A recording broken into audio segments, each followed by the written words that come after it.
Today, in Audiobooks for Me, we are going to listen to Gulliver's Travel by Jonathan Swift. This book is divided in 5 videos. This is Part 4. We hope you enjoy it. Chapter 3, A Phenomenon Solved by Modern Philosophy and Astronomy. The Laputians' Great Improvements in the Latter. The King's Method of Suppressing Insurrections. I desired leave of this prince to see the curiosities of the island, which he was graciously pleased to grant, and ordered my tutor to attend me. I chiefly wanted to know to what cause, in art or in nature, it owed its several motions, whereof I will now give a philosophical account to the reader. The flying or floating island is exactly circular, its diameter 7,837 yards, or about 4 miles and a half, and consequently contains 10,000 acres. It is 300 yards thick. The bottom, or undersurface, which appears to those who view it below, is one even regular plate of adamant, shooting up to the height of about 200 yards. Above it lie the several minerals in their usual order, and over all is a coat of rich mould, 10 or 12 feet deep.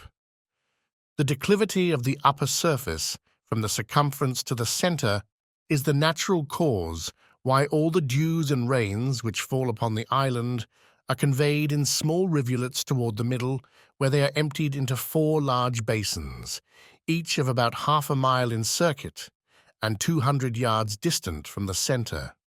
From these basins, the water is continually exhaled by the sun in the daytime, which effectually prevents their overflowing.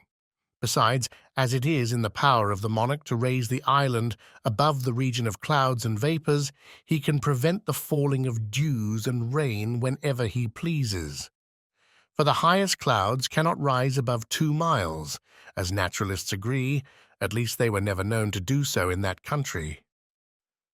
At the centre of the island there is a chasm about 50 yards in diameter, whence the astronomers descend into a large dome, which is therefore called Flandona Gagnole, or the astronomers' cave, situated at the depth of 100 yards beneath the upper surface of the adamant. In this cave are 20 lamps continually burning, which, from the reflection of the adamant, cast a strong light into every part. The place is stored with great variety of sextants, quadrants, telescopes, astrolabes, and other astronomical instruments. But the greatest curiosity, upon which the fate of the island depends, is a lodestone of a prodigious size, in shape resembling a weaver's shuttle. It is in length 6 yards, and in the thickest part at least 3 yards over. This magnet is sustained by a very strong axle of adamant, passing through its middle, upon which it plays and is poised so exactly that the weakest hand can turn it. It is hooped round, with a hollow cylinder of adamant 4 feet deep, as many thick and 12 yards in diameter, placed horizontally and supported by 8 adamantine feet, each 6 yards high. In the middle of the concave side, there is a groove 12 inches deep, in which the extremities of the axle are lodged and turned round, as there is occasion. The stone cannot be removed from its place by any force, because the hoop and its feet are one continued piece with that body of adamant which constitutes the bottom of the island. By means of this lodestone, the island is made to rise and fall, and move from one place to another. For with respect to that part of the earth over which the monarch presides, the stone is endued at one of its sides with an attractive power, and at the other with a repulsive. Upon placing the magnet erect, with its attracting end towards the earth, the island descends. But when the repelling extremity points downwards, the island mounts directly upwards. When the position of the stone is oblique, the motion of the island is so too. For in this magnet, the forces always act in lines parallel to its direction. By this oblique motion, the island is conveyed to different parts of the monarch's dominions. To explain the manner of its progress, Let AB represent a line drawn across the dominions of Balnibarbi. Let the line CD represent the lodestone, of which let D be the repelling end, and C the attracting end, the island being over C. Let the stone be placed in the position CD, with its repelling end downwards. Then the island will be driven upwards obliquely towards D. When it is arrived at D, let the stone be turned upon its axle till its attracting end points towards E, and then the island will be carried obliquely towards E, where if the stone be again turned upon its axle till it stands in the position EF, with its repelling point downwards, the island will rise obliquely towards F, where, by directing the attracting end towards G, the island may be carried to G, and from G to H, by turning the stone so as to make its repelling extremity to point directly downward. And thus, by changing the situation of the stone as often as there is occasion, the island is made to rise and fall by turns in an oblique direction, and by those alternate risings and fallings, the obliquity being not considerable, is conveyed from one part of the dominions to the other. But it must be observed that this island cannot move beyond the extent of the dominions below, nor can it rise above the height of 4 miles, for which the astronomers who have written large systems concerning the stone assign the following reason: that the magnetic virtue does not extend beyond the distance of 4 miles, and that the mineral, which acts upon the stone in the bowels of the earth and in the sea about 6 leagues distant from the shore, is not diffused through the whole globe, but terminated with the limits of the king's dominions. And it was easy, from the great advantage of such a superior situation, for a prince to bring under his obedience whatever country lay within the attraction of that magnet. When the stone is put parallel to the plane of the horizon, the island stands still, for in that case the extremities of it, being at equal distance from the earth, act with equal force, the one in drawing downwards, the other in pushing upwards, and consequently no motion can ensue. This lodestone is under the care of certain astronomers, who from time to time give it such positions as the monarch directs. They spend the greatest part of their lives in observing the celestial bodies, which they do by the assistance of glasses, far excelling ours in goodness. For although their largest telescopes do not exceed 3 feet, they magnify much more than those of 100 with us, and show the stars with greater clearness. This advantage has enabled them to extend their discoveries much further than our astronomers in Europe, for they have made a catalogue of 10,000 fixed stars, whereas the largest of ours do not contain above 1/3 part of that number. They have likewise discovered 2 lesser stars, or satellites, which revolve about Mars, whereof the innermost is distant from the centre of the primary planet exactly 3 of his diameters, and the outermost 5. The former revolves in the space of 10 hours, and the latter in 21½ so that the squares of their periodical times are very near in the same proportion with the cubes of their distance from the centre of Mars, which evidently shows them to be governed by the same law of gravitation that influences the other heavenly bodies. They have observed 93 different comets and settled their periods with great exactness. If this be true, and they affirm it with great confidence, it is much to be wished that their observations were made public, whereby the theory of comets, which at present is very lame and defective, might be brought to the same perfection with other arts of astronomy.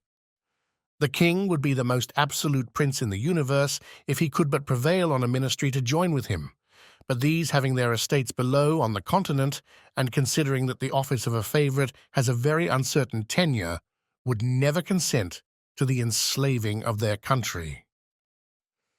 If any town should engage in rebellion or mutiny, fall into violent factions, or refuse to pay the usual tribute, the king has 2 methods of reducing them to obedience.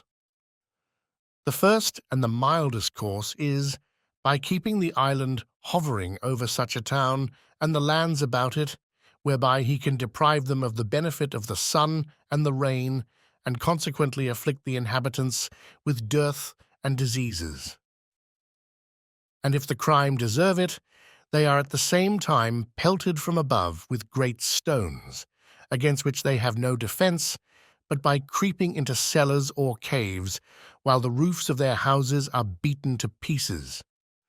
But if they still continue obstinate, or offer to raise insurrections, he proceeds to the last remedy, by letting the island drop directly upon their heads, which makes a universal destruction both of houses and men. However, this is an extremity to which the prince is seldom driven. Neither, indeed, is he willing to put it in execution, nor dare his ministers advise him to an action, which, as it would render them odious to the people, so it would be a great damage to their own estates, which all lie below. For the island is the king's demesne. But there is still indeed a more weighty reason why the kings of this country have been always averse from executing so terrible an action, unless upon the utmost necessity. For if the town intended to be destroyed should have in it any tall rocks, as it generally falls out in the larger cities, a situation probably chosen at first with a view to prevent such a catastrophe, or if it abound in high spires or pillars of stone, a sudden fall might endanger the bottom or undersurface of the island, which, although it consist, as I have said, of one entire adamant 200 yards thick, might happen to crack by too great a shock, or burst by approaching too near the fires from the houses below, as the backs, both of iron and stone, will often do in our chimneys. Of all this the people are well apprised, and understand how far to carry their obstinacy, where their liberty or property is concerned. And the king, when he is highest provoked, and most determined to press a city to rubbish, orders the island to descend with great gentleness, out of a pretence of tenderness to his people, but indeed for fear of breaking the adamantine bottom, in which case it is the opinion of all their philosophers that the lodestone could no longer hold it up, and the whole mass would fall to the ground. About 3 years before my arrival among them, while the king was in his progress over his dominions, there happened an extraordinary accident which had like to have put a period to the fate of that monarchy, at least as it is now instituted. Lindolino, the second city in the kingdom, was the first his majesty visited in his progress. 3 days after his departure, the inhabitants, who had often complained of great oppressions, shut the town gates, seized on the governor, and with incredible speed and labor erected 4 large towers, one at every corner of the city, which is an exact square, equal in height to a strong, pointed rock that stands directly in the center of the city. Upon the top of each tower, as well as upon the rock, they fixed a great lodestone, and in case their design should fail, they had provided a vast quantity of the most combustible fuel, hoping to burst there with the adamantine bottom of the island if the lodestone project should miscarry. It was 8 months before the king had perfect notice that the Lindolinians were in rebellion. He then commanded that the island should be wafted over the city. The people were unanimous and had laid in store of provisions, and a great river runs through the middle of the town. The king hovered over them several days to deprive them of the sun and the rain. He ordered many packthreads to be let down, yet not a person offered to send up a petition, but instead thereof very bold demands, the redress of all their grievances, great immunities, the choice of their own governor, and other the like exorbitances, upon which his majesty commanded all the inhabitants of the island to cast great stones from the lower gallery into the town. But the citizens had provided against this mischief by conveying their persons and effects into the 4 towers and other strong buildings and vaults underground. The king, being now determined to reduce this proud people, ordered that the island should descend gently within 40 yards of the top of the towers and rock. This was accordingly done, But the officers employed in that work found the descent much speedier than usual, and by turning the lodestone could not without great difficulty keep it in a firm position, but found the island inclining to fall. They sent the king immediate intelligence of this astonishing event, and begged his majesty's permission to raise the island higher. The king consented, a general council was called, and the officers of the lodestone ordered to attend. One of the oldest and expertest among them obtained leave to try an experiment. He took a strong line of 100 yards, and the island being raised over the town above the attracting power they had felt, he fastened a piece of adamant to the end of his line, which had in it a mixture of iron mineral, of the same nature with that whereof the bottom or lower surface of the island is composed, and from the lower gallery let it down slowly towards the top of the towers. The adamant was not descended 4 yards before the officer felt it drawn so strongly downwards that he could hardly pull it back. He then threw down several small pieces of adamant and observed that they were all violently attracted by the top of the tower. The same experiment was made on the other 3 towers, and on the rock with the same effect. This incident broke entirely the king's measures, and, to dwell no longer on other circumstances, he was forced to give the town their own conditions. I was assured by a great minister that if the island had descended so near the town as not to be able to raise itself, the citizens were determined to fix it forever, to kill the king and all his servants, and entirely change the government. By a fundamental law of this realm, neither the king nor either of his 2 eldest sons are permitted to leave the island, nor the queen, till she is past childbearing. Chapter 4. The author leaves Laputa, is conveyed to Bani Babi, arrives at the metropolis, a description of the metropolis and the country adjoining. The author hospitably received by a great lord, his conversation with that lord. Although I cannot say that I was ill-treated in this island, yet I must confess I thought myself too much neglected, not without some degree of contempt. For neither prince nor people appeared to be curious in any part of knowledge, except mathematics and music, wherein I was far their inferior, and upon that account very little regarded. On the other side, after having seen all the curiosities of the island, I was very desirous to leave it, being heartily weary of those people. They were indeed excellent in 2 sciences for which I have great esteem, and wherein I am not unversed, but at the same time so abstracted and involved in speculation that I never met with such disagreeable companions. I conversed only with women, tradesmen, flappers, and court pages during 2 months of my abode there, by which, at last, I rendered myself extremely contemptible. Yet these were the only people from whom I could ever receive a reasonable answer. I had obtained, by hard study, a good degree of knowledge in their language.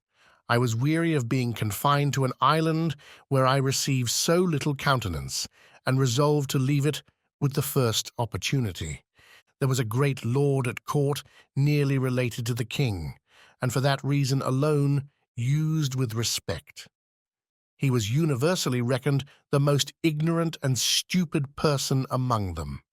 He had performed many eminent services for the crown, had great natural and acquired parts, adorned with integrity and honor, but so ill an ear for music that his detractors reported he had been often known to beat time in the wrong place.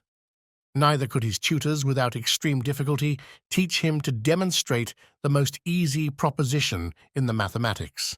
He was pleased to show me many marks of favor, often did me the honor of a visit, desired to be informed in the affairs of Europe, the laws and customs, the manners and learning of the several countries where I had traveled. He listened to me with great attention, and made very wise observations on all I spoke. He had 2 flappers attending him for state, but never made use of them except at court and in visits of ceremony, and would always command them to withdraw when we were alone together. I entreated this illustrious person to intercede in my behalf with his Majesty for leave to depart, which he accordingly did, as he was pleased to tell me, with regret. For indeed he had made me several offers very advantageous, which, however, I refused with expressions of the highest acknowledgment. On the 16th day of February, I took leave of His Majesty and the court. The king made me a present to the value of about £200 English, and my protector, his kinsman, as much more, together with a letter of recommendation to a friend of his in Lagado, the metropolis. The island being then hovering over a mountain, about 2 miles from it, I was let down from the lowest gallery, in the same manner as I had been taken up. The continent, as far as it is subject to the monarch of the flying island, passes under the general name of Balnibarbi, and the metropolis, as I said before, is called Lagado. I felt some little satisfaction in finding myself on firm ground. I walked to the city without any concern, being clad like one of the natives and sufficiently instructed to converse with them. I soon found out the person's house to whom I was recommended presented my letter from his friend the grandee in the island, and was received with much kindness. This great lord, whose name was Munyadi, ordered me an apartment in his own house, where I continued during my stay, and was entertained in a most hospitable manner. The next morning after my arrival, he took me in his chariot to see the town, which is about half the bigness of London. But the houses very strangely built, and most of them out of repair. The people in the streets walked fast, looked wild, their eyes fixed, and were generally in rags. We passed through one of the town gates and went about 3 miles into the country, where I saw many labourers working with several sorts of tools in the ground, but was not able to conjecture what they were about. Neither did I observe any expectation either of corn or grass, although the soil appeared to be excellent. I could not forbear admiring at these odd appearances both in town and country, and I made bold to desire my conductor that he would be pleased to explain to me what could be meant by so many busy heads, hands, and faces, both in the streets and the fields, because I did not discover any good effects they produced, but on the contrary, I never knew a soil so unhappily cultivated, houses so ill-contrived and so ruinous, or a people whose countenances and habit expressed so much misery and want. This Lord Munodi was a person of the first rank, and had been some years governor of Lagado, but, by a cabal of ministers, was discharged for insufficiency. However, the king treated him with tenderness as a well-meaning man, but of a low, contemptible understanding. When I gave that free censure of the country and its inhabitants, he made no further answer than by telling me that I had not been long enough among them to form a judgment, and that the different nations of the world had different customs, with other common topics to the same purpose. But when we returned to his palace, he asked me how I liked the building, what absurdities I observed, and what quarrel I had with the dress or looks of his domestics. This he might safely do, because everything about him was magnificent, regular, and polite. I answered that His Excellency's prudence, quality, and fortune had exempted him from those defects which folly and beggary had produced in others. He said, if I would go with him to his country house, about 20 miles distant, where his estate lay, there would be more leisure for this kind of conversation. I told His Excellency that I was entirely at his disposal, and accordingly we set out next morning. During our journey, he made me observe the several methods used by farmers in managing their lands, which to me were wholly unaccountable, for, except in some very few places, I could not discover one ear of corn or blade of grass. But in 3 hours' travelling, the scene was wholly altered.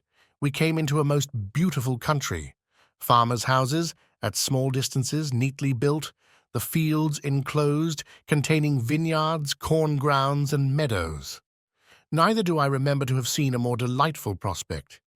His Excellency observed my countenance to clear up. He told me with a sigh that there his estate began and would continue the same till we should come to his house, that his countrymen ridiculed and despised him for managing his affairs no better, and for setting so ill an example to the kingdom, which, however, was followed by very few, such as were old and wilful and weak like himself. We came at length to the house, which was indeed a noble structure, built according to the best rules of ancient architecture. The fountains, gardens, walks, avenues, and groves were all disposed with exact judgment and taste.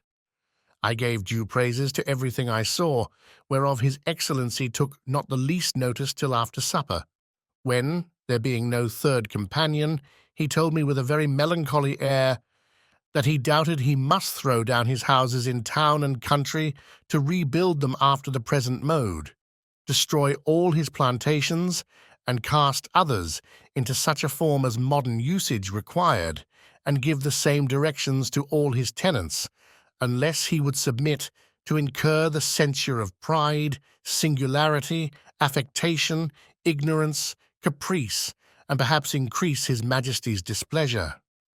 That the admiration I appeared to be under would cease or diminish, when he had informed me of some particulars which probably I never heard of at court, the people there being too much taken up in their own speculations to have regard to what passed here below.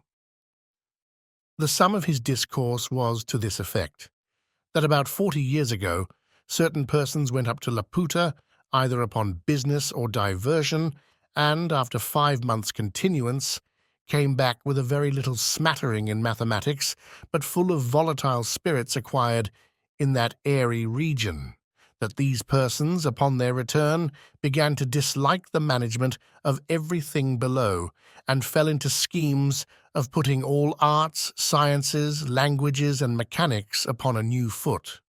To this end, they procured a royal patent for erecting an academy of projectors in Legado, and the humour prevailed so strongly among the people that there is not a town of any consequence in the kingdom without such an academy. In these colleges the professors contrive new rules and methods of agriculture and building, and new instruments and tools for all trades and manufactures, whereby, as they undertake, one man shall do the work of 10. A palace may be built in a week, of materials so durable as to last forever without repairing. All the fruits of the earth shall come to maturity at whatever season we think fit to choose, and increase 100-fold more than they do at present, with innumerable other happy proposals. The only inconvenience is that none of these projects are yet brought to perfection, and in the meantime the whole country lies miserably waste, the houses in ruins, and the people without food or clothes.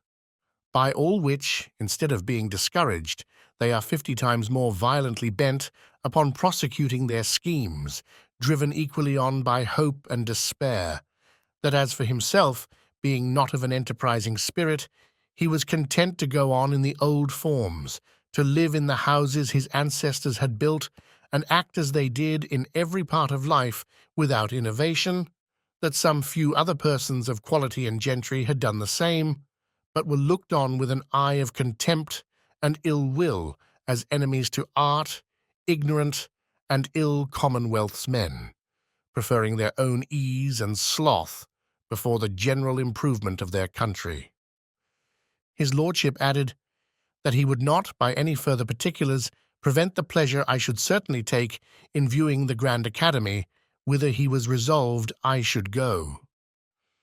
He only desired me to observe a ruined building upon the side of a mountain about 3 miles distant, of which he gave me this account, that he had a very convenient mill within 1/2 mile of his house, turned by a current from a large river, and sufficient for his own family, as well as a great number of his tenants.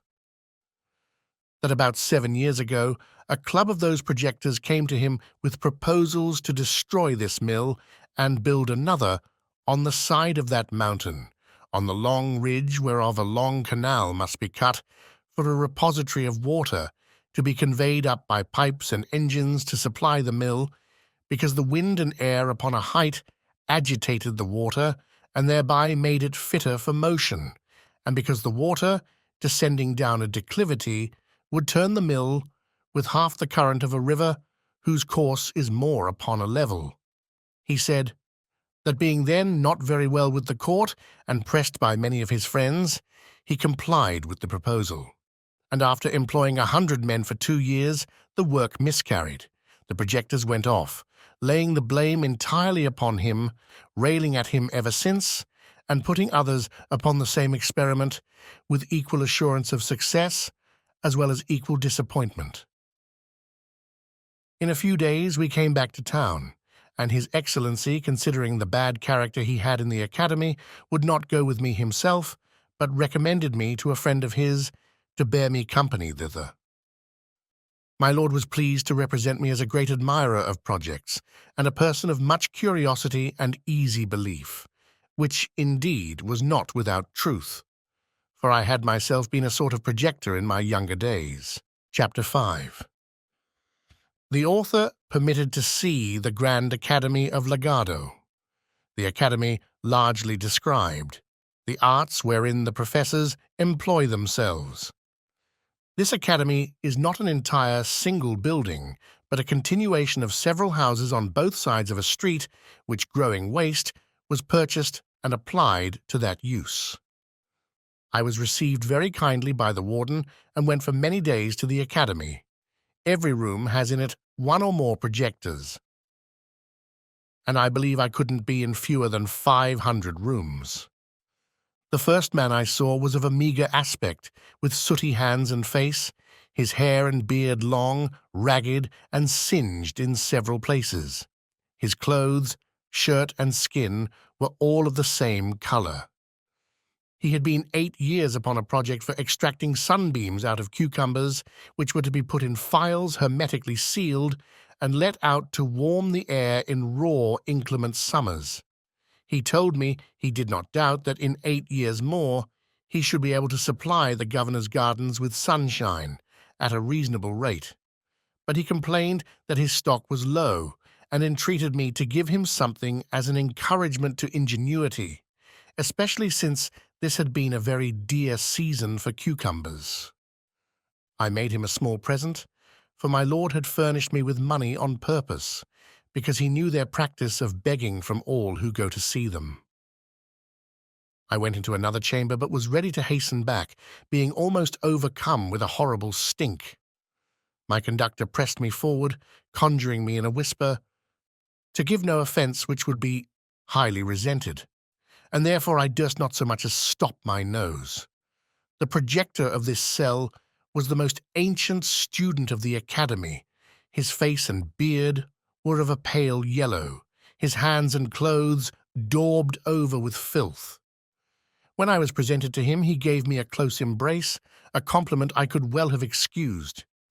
His employment, from his first coming into the academy, was an operation to reduce human excrement to its original food, by separating the several parts, removing the tincture which it receives from the gall, making the odor exhale, and scumming off the saliva. He had a weekly allowance from the society of a vessel filled with human ordure, about the bigness of a Bristol barrel. I saw another at work to calcine ice into gunpowder, who likewise showed me a treatise he had written concerning the malleability of fire, which he intended to publish. There was a most ingenious architect who had contrived a new method for building houses, by beginning at the roof and working downward to the foundation, which he justified to me by the like practice of those two prudent insects, the bee and the spider. There was a man born blind, who had several apprentices in his own condition. Their employment was to mix colours for painters, which their master taught them to distinguish by feeling and smelling. It was indeed my misfortune to find them at that time not very perfect in their lessons, and the professor himself happened to be generally mistaken. This artist is much encouraged and esteemed by the whole fraternity. In another apartment, I was highly pleased with a projector who had found a device of ploughing the ground with hogs to save the charges of ploughs, cattle, and labor. The method is this. In an acre of ground you bury, at 6 inches distance and 8 deep, a quantity of acorns, dates, chestnuts, and other mast or vegetables whereof these animals are fondest. Then you drive 600 or more of them into the field, where, in a few days, they will root up the whole ground in search of their food and make it fit for sowing, at the same time manuring it with their dung. It is true, upon experiment, they found the charge and trouble very great, and they had little or no crop. However, it is not doubted that this invention may be capable of great improvement. I went into another room, where the walls and ceiling were all hung round with cobwebs, except a narrow passage for the artist to go in and out. At my entrance, he called aloud to me, not to disturb his webs. He lamented the fatal mistake the world had been so long in, of using silkworms, while we had such plenty of domestic insects, who infinitely excelled the former, because they understood how to weave as well as spin. And he proposed further that by employing spiders, the charge of dyeing silks should be wholly saved, whereof I was fully convinced when he showed me a vast number of flies, most beautifully coloured, wherewith he fed his spiders, assuring us that the webs would take a tincture from them. And as he had them of all hues, he hoped to fit everybody's fancy as soon as he could find proper food for the flies, of certain gums, oils, and other glutinous matter, to give a strength and consistence to the threads. There was an astronomer who had undertaken to place a sundial upon the great weathercock on the town-house by adjusting the annual and diurnal motions of the earth and sun, so as to answer and coincide with all accidental turnings of the wind. I was complaining of a small fit of the colic, upon which my conductor led me into a room where a great physician resided, who was famous for curing that disease by contrary operations from the same instrument. He had a large pair of bellows with a long, slender muzzle of ivory. This he conveyed 8 inches up the anus, and drawing in the wind, he affirmed he could make the guts as lank as a dried bladder. But when the disease was more stubborn and violent, he let in the muzzle while the bellows were full of wind, which he discharged into the body of the patient, then withdrew the instrument to replenish it, clapping his thumb strongly against the orifice of the fundament, and this being repeated 3 or 4 times, the adventitious wind would rush out, bringing the noxious along with it, like water put into a pump, and the patient recovered. I saw him try both experiments upon a dog, but could not discern any effect from the former. After the latter, the animal was ready to burst, and made so violent a discharge as was very offensive to me and my companions. The dog died on the spot, and we left the doctor endeavouring to recover him by the same operation. I visited many other apartments, but shall not trouble my reader with all the curiosities I observed, being studious of brevity.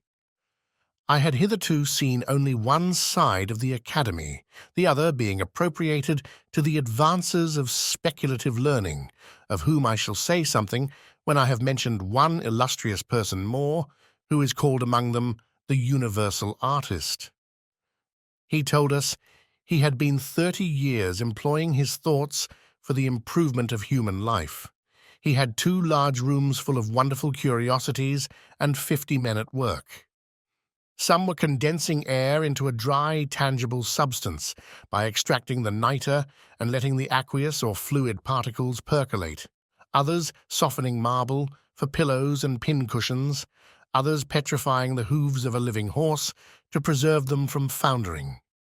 The artist himself was at that time busy upon 2 great designs. The first, to sow land with chaff, wherein he affirmed the true seminal virtue to be contained, as he demonstrated by several experiments, which I was not skilful enough to comprehend. The other was, by a certain composition of gums, minerals, and vegetables, outwardly applied to prevent the growth of wool upon 2 young lambs, and he hoped, in a reasonable time, to propagate the breed of naked sheep all over the kingdom. We crossed a walk to the other part of the academy, where, as I have already said, the projectors in speculative learning resided. The first professor I saw was in a very large room, with 40 pupils about him. After salutation, observing me to look earnestly upon a frame, which took up the greatest part of both the length and breadth of the room, he said, "Perhaps I might wonder to see him employed in a project for improving speculative knowledge by practical and mechanical operations." But the world would soon be sensible of its usefulness, and he flattered himself that a more noble, exalted thought never sprang in any other man's head. Everyone knew how laborious the usual method is of attaining to arts and sciences, whereas by his contrivance the most ignorant person, at a reasonable charge, and with a little bodily labour, might write books in philosophy, poetry, politics, laws, mathematics, and theology without the least assistance from genius or study. He then led me to the frame about the sides, whereof all his pupils stood in ranks. It was 20 feet square, placed in the middle of the room. The superficies was composed of several bits of wood, about the bigness of a die, but some larger than others. They were all linked together by slender wires. These bits of wood were covered on every square with paper pasted on them, and on these papers were written all the words of their language in their several moods, tenses, and declensions, but without any order. The professor then desired me to observe, for he was going to set his engine at work. The pupils, at his command, took each of them hold of an iron handle, whereof there were 40 fixed round the edges of the frame, and giving them a sudden turn, the whole disposition of the words was entirely changed. He then commanded 36 of the lads to read the several lines softly as they appeared upon the frame, and where they found 3 or 4 words together that might make part of a sentence, they dictated to the 4 remaining boys, who were scribes. This work was repeated 3 or 4 times, and at every turn the engine was so contrived that the words shifted into new places as the square bits of wood moved upside down. The frame. 6 hours a day the young students were employed in this labour, and the professor showed me several volumes in large folio, already collected, of broken sentences, which he intended to piece together, and out of those rich materials, to give the world a complete body of all arts and sciences, which, however, might be still improved and much expedited, if the public would raise a fund for making and employing 500 such frames in legado, and oblige the managers to contribute in common their several collections. He assured me that this invention had employed all his thoughts from his youth, that he had emptied the whole vocabulary into his frame, and made the strictest computation of the general proportion there is in books between the numbers of particles, nouns, and verbs, and other parts of speech. I made my humblest acknowledgment to this illustrious person for his great communicativeness, and promised, if ever I had the good fortune to return to my native country, that I would do him justice as the sole inventor of this wonderful machine, the form and contrivance of which I desired leave to delineate on paper, as in the figure here annexed.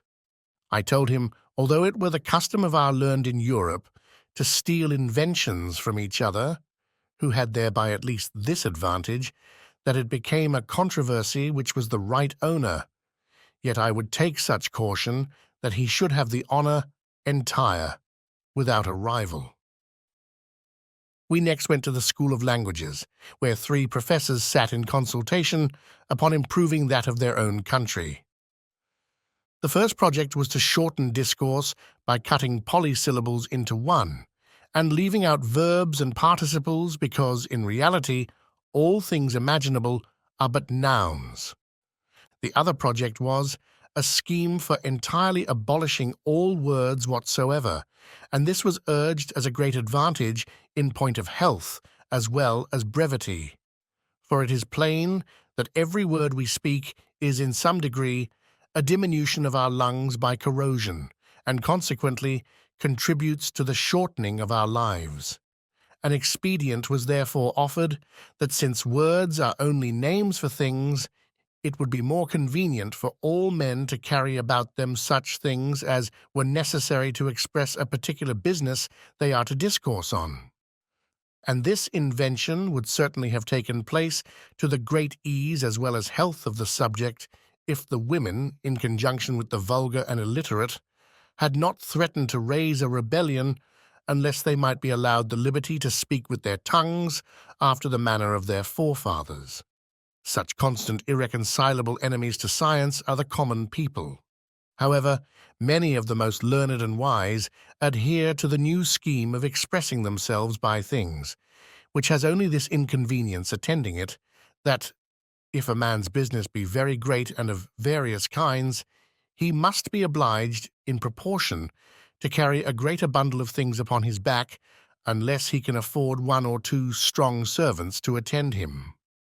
I have often beheld 2 of those sages almost sinking under the weight of their packs, like peddlers among us, who, when they met in the street, would lay down their loads, open their sacks, and hold conversation for an hour together. Then put up their implements, help each other to resume their burdens, and take their leave. But for short conversations, a man may carry implements in his pockets and under his arms, enough to supply him, and in his house he cannot be at a loss. Therefore, the room where company meet who practice this art is full of all things, ready at hand, requisite to furnish matter for this kind of artificial converse. Another great advantage proposed by this invention was that it would serve as a universal language to be understood in all civilized nations, whose goods and utensils are generally of the same kind, or nearly resembling, so that their uses might easily be comprehended.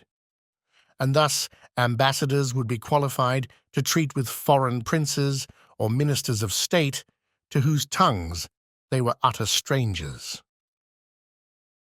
I was at the mathematical school, where the master taught his pupils after a method scarce imaginable to us in Europe. The proposition and demonstration were fairly written on a thin wafer with ink composed of a cephalic tincture. This the student was to swallow upon a fasting stomach, and for 3 days following eat nothing but bread and water. As the wafer digested, the tincture mounted to his brain, bearing the proposition along with it. But the success has not hitherto been answerable, partly by some error in the quantum or composition, and partly by the perverseness of lads, to whom this bolus is so nauseous that they generally steal aside and discharge it upwards before it can operate. Neither have they been yet persuaded to use so long an abstinence as the prescription requires. Chapter 6. A further account of the Academy. The author proposes some improvements which are honourably received. In the school of political projectors, I was but ill entertained, the professors appearing, in my judgment, wholly out of their senses, which is a scene that never fails to make me melancholy. These unhappy people were proposing schemes for persuading monarchs to choose favourites upon the score of their wisdom, capacity, and virtue, of teaching ministers to consult the public good, of rewarding merit, great abilities, eminent services, of instructing princes to know their true interest by placing it on the same foundation with that of their people, of choosing for employments persons qualified to exercise them, with many other wild, impossible chimeras that never entered before into the heart of man to conceive, and confirmed in me the old observation that there is nothing so extravagant and irrational which some philosophers have not maintained for truth. But however, I shall so far do justice to this part of the Academy as to acknowledge that all of them were not so visionary. There was a most ingenious doctor who seemed to be perfectly versed in the whole nature and system of government. This illustrious person had very usefully employed his studies in finding out effectual remedies for all diseases and corruptions to which the several kinds of public administration are subject by the vices or infirmities of those who govern, as well as by the licentiousness of those who are to obey. For instance, whereas all writers and reasoners have agreed that there is a strict, universal resemblance between the natural and the political body, can there be anything more evident than that the health of both must be preserved and the diseases cured by the same prescriptions? It is allowed that senates and great councils are often troubled with redundant, ebullient, and other peccant humours, with many diseases of the head and more of the heart, with strong convulsions, with grievous contractions of the nerves and sinews in both hands, but especially the right, with spleen, flatus, vertigos, and deliriums, with scrofulous tumours, full of fetid, purulent matter, with sour, frothy ructations, with canine appetites, and crudeness of digestion, besides many others, needless to mention. This doctor therefore proposed that upon the meeting of the Senate, certain physicians should attend it the 3 first days of their sitting, and at the close of each day's debate feel the pulses of every senator, after which, having maturely considered and consulted upon the nature of the several maladies and the methods of cure, they should on the 4th day return to the Senate House, attended by their apothecaries stored with proper medicines, and before the members sat, administer to each of them lenitives, aperitives, abstersives, corrosives, restringents, palliatives, laxatives, cephalalgics, icterics, apophlegmatics, acoustics, as their several cases required, and, according as these medicines should operate, repeat, alter, or omit them at the next meeting. This project could not be of any great expense to the public, and might, in my poor opinion, be of much use for the dispatch of business in those countries where senates have any share in the legislative power. Beget unanimity, shorten debates, open a few mouths which are now closed, and close many more which are now curb the petulancy of the young and correct the positiveness of the old, rouse the stupid and damp the pert. Again, because it is a general complaint that the favourites of princes are troubled with short and weak memories. The same doctor proposed that whoever attended a first minister after having told his business with the utmost brevity and in the plainest words, should, at his departure, give the said minister a tweak by the nose, or a kick in the belly, or tread on his corns, or lug him thrice by both ears, or run a pin into his breech, or pinch his arm black and blue, to prevent forgetfulness, and at every levee day repeat the same operation till the business were done, or absolutely refused. He likewise directed that every senator in the great council of a nation, after he had delivered his opinion and argued in the defense of it, should be obliged to give his vote directly contrary, because if that were done, the result would infallibly terminate in the good of the public. When parties in a state are violent, he offered a wonderful contrivance to reconcile them. The method is this: you take 100 leaders of each party, you dispose them into couples of such whose heads are nearest of a size.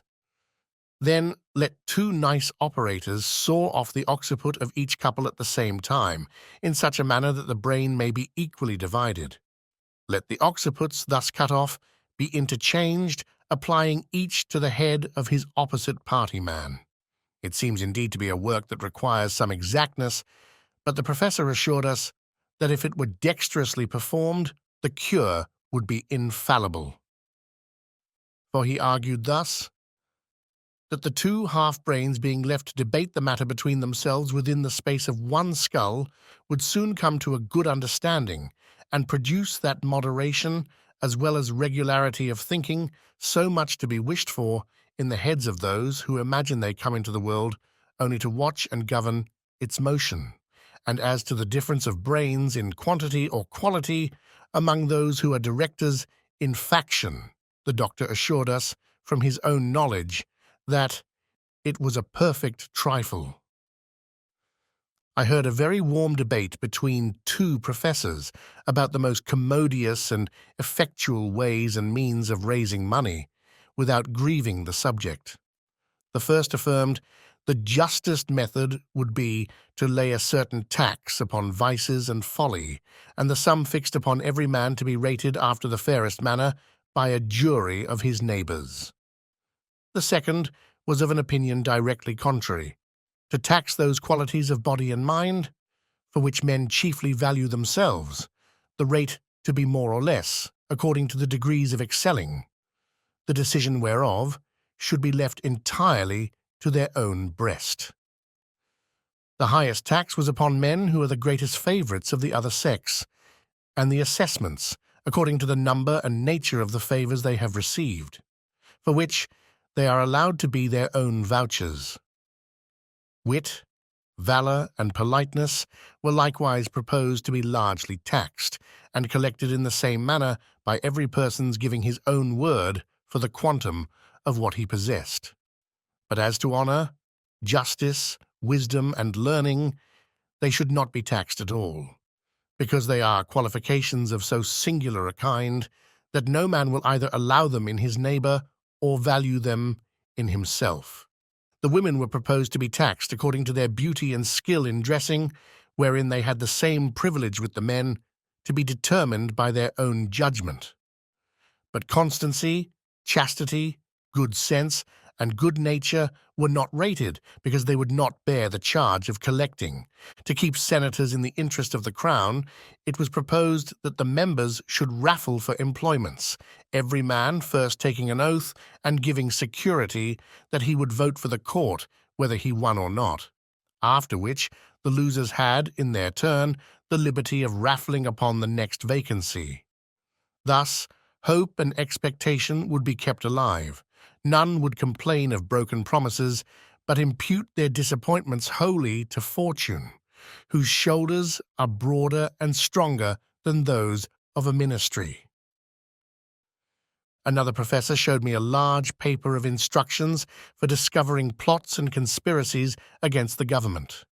He advised great statesmen to examine into the diet of all suspected persons, their times of eating, upon which side they lay in bed, with which hand they wiped their posteriors, take a strict view of their excrements, and, from the colour, the odour, the taste, the consistence, the crudeness or maturity of digestion, form a judgment of their thoughts and designs, because men are never so serious, thoughtful, and intent as when they are at stool, which he found by frequent experiment. For in such conjunctures, when he used, merely as a trial, to consider which was the best way of murdering the king, his ordure would have a tincture of green, but quite different when he thought only of raising an insurrection or burning the metropolis.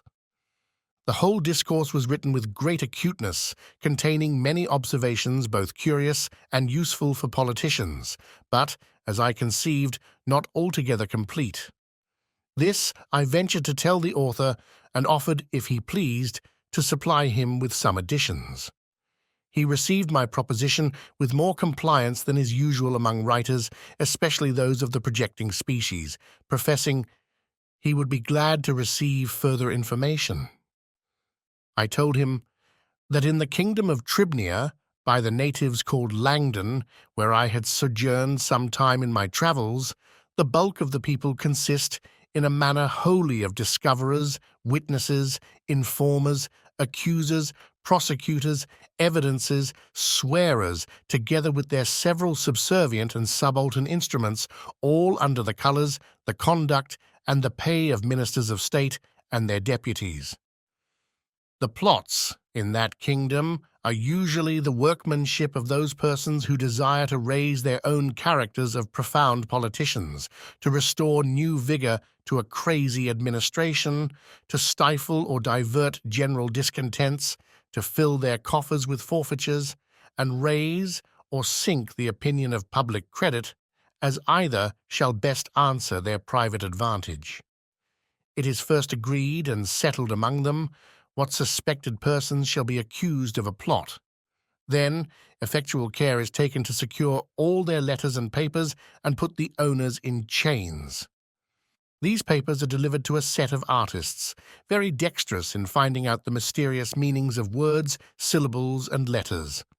For instance, they can discover a close stool to signify a privy council, a flock of geese, a senate, a lame dog, an invader, a codshed, the plague, a standing army, a buzzard, a prime minister, the gout, a high priest, a gibbet, a secretary of state, a chamber pot, a committee of grandees, a sieve, a court lady, a broom, a revolution, a mousetrap, an employment, a bottomless pit, a treasury, a sink, a court, a cap and bells, a favourite, a broken reed, a court of justice, an empty tun, a general, a running saw, the administration.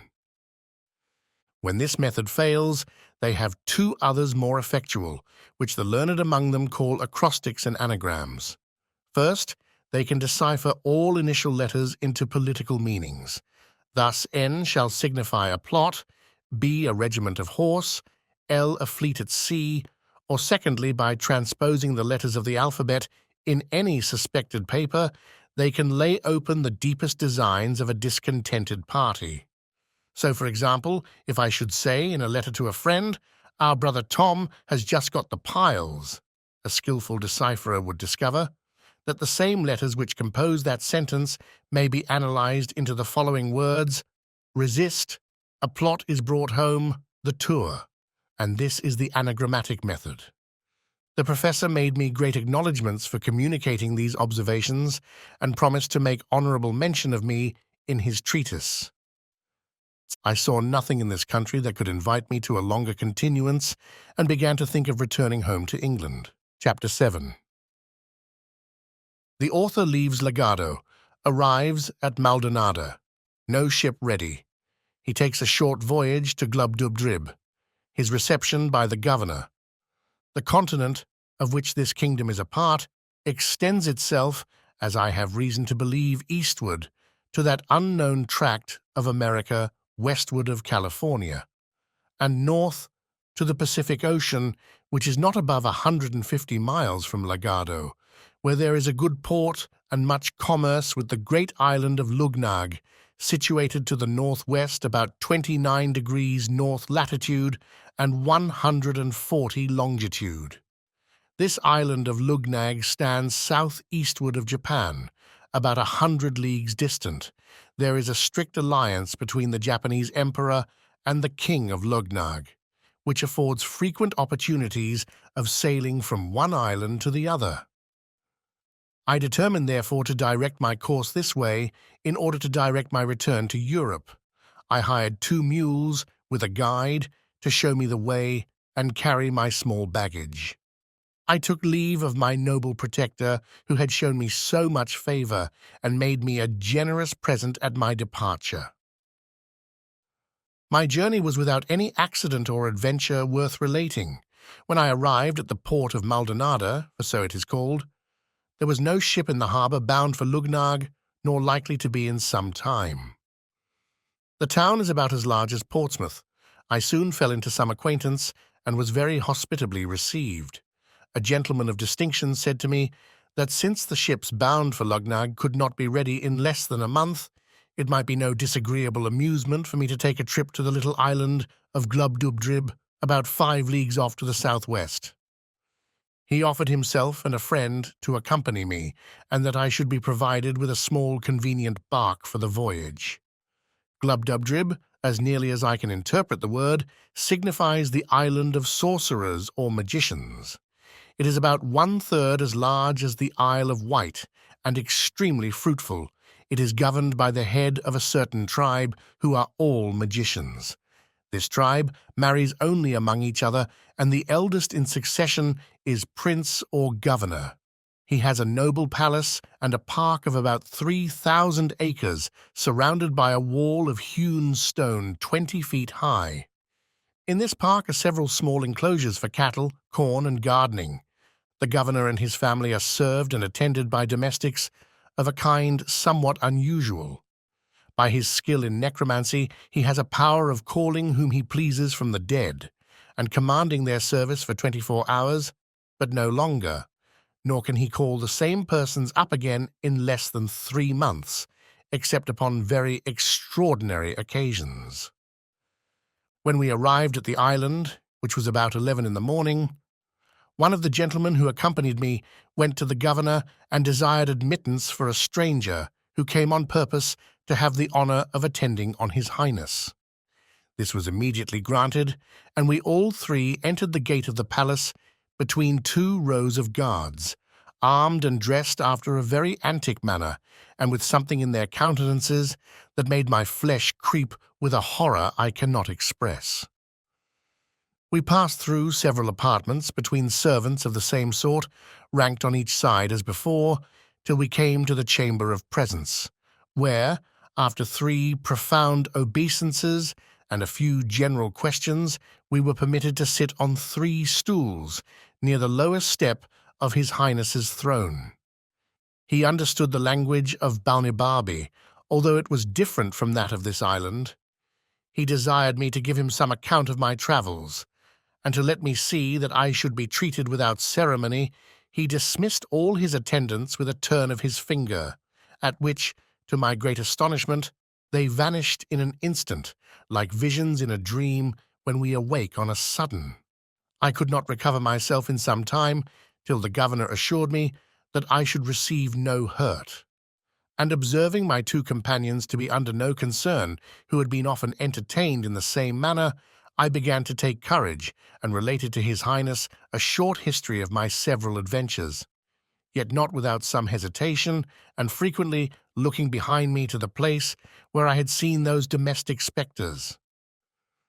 I had the honor to dine with the governor, where a new set of ghosts served up the meat and waited at table.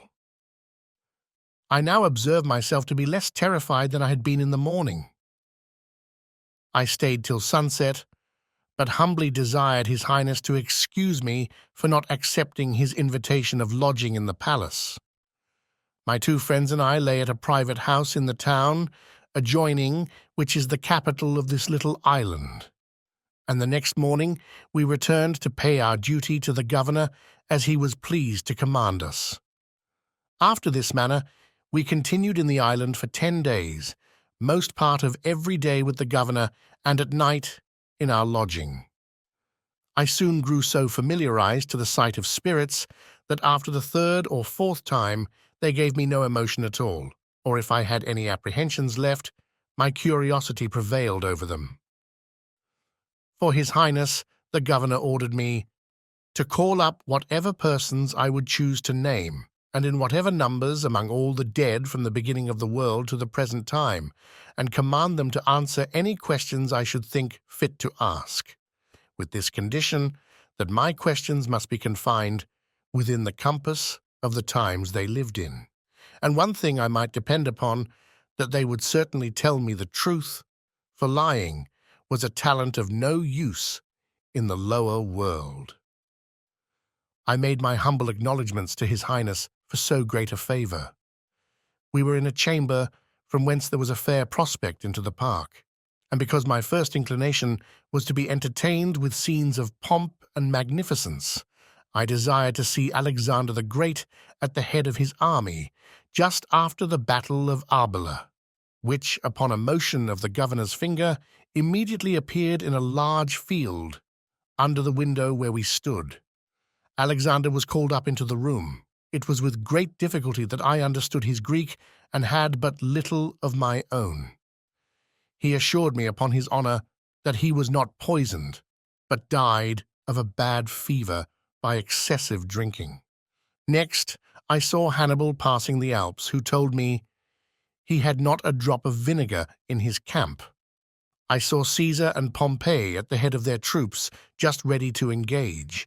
I saw the former in his last great triumph.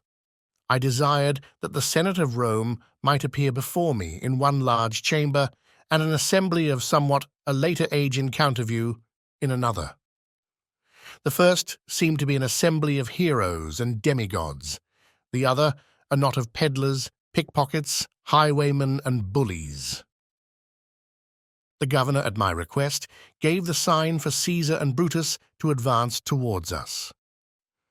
I was struck with a profound veneration at the sight of Brutus, and could easily discover the most consummate virtue, the greatest intrepidity and firmness of mind, the truest love of his country, and general benevolence for mankind, in every lineament of his countenance. I observed with much pleasure that these two persons were in good intelligence with each other, and Caesar freely confessed to me that the greatest actions of his own life were not equal by many degrees to the glory of taking it away.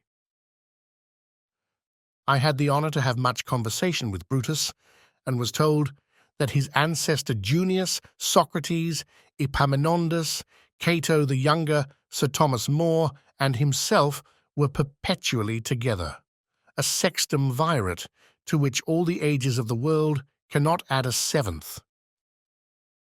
It would be tedious to trouble the reader with relating what vast numbers of illustrious persons were called up to gratify that insatiable desire I had to see the world in every period of antiquity placed before me.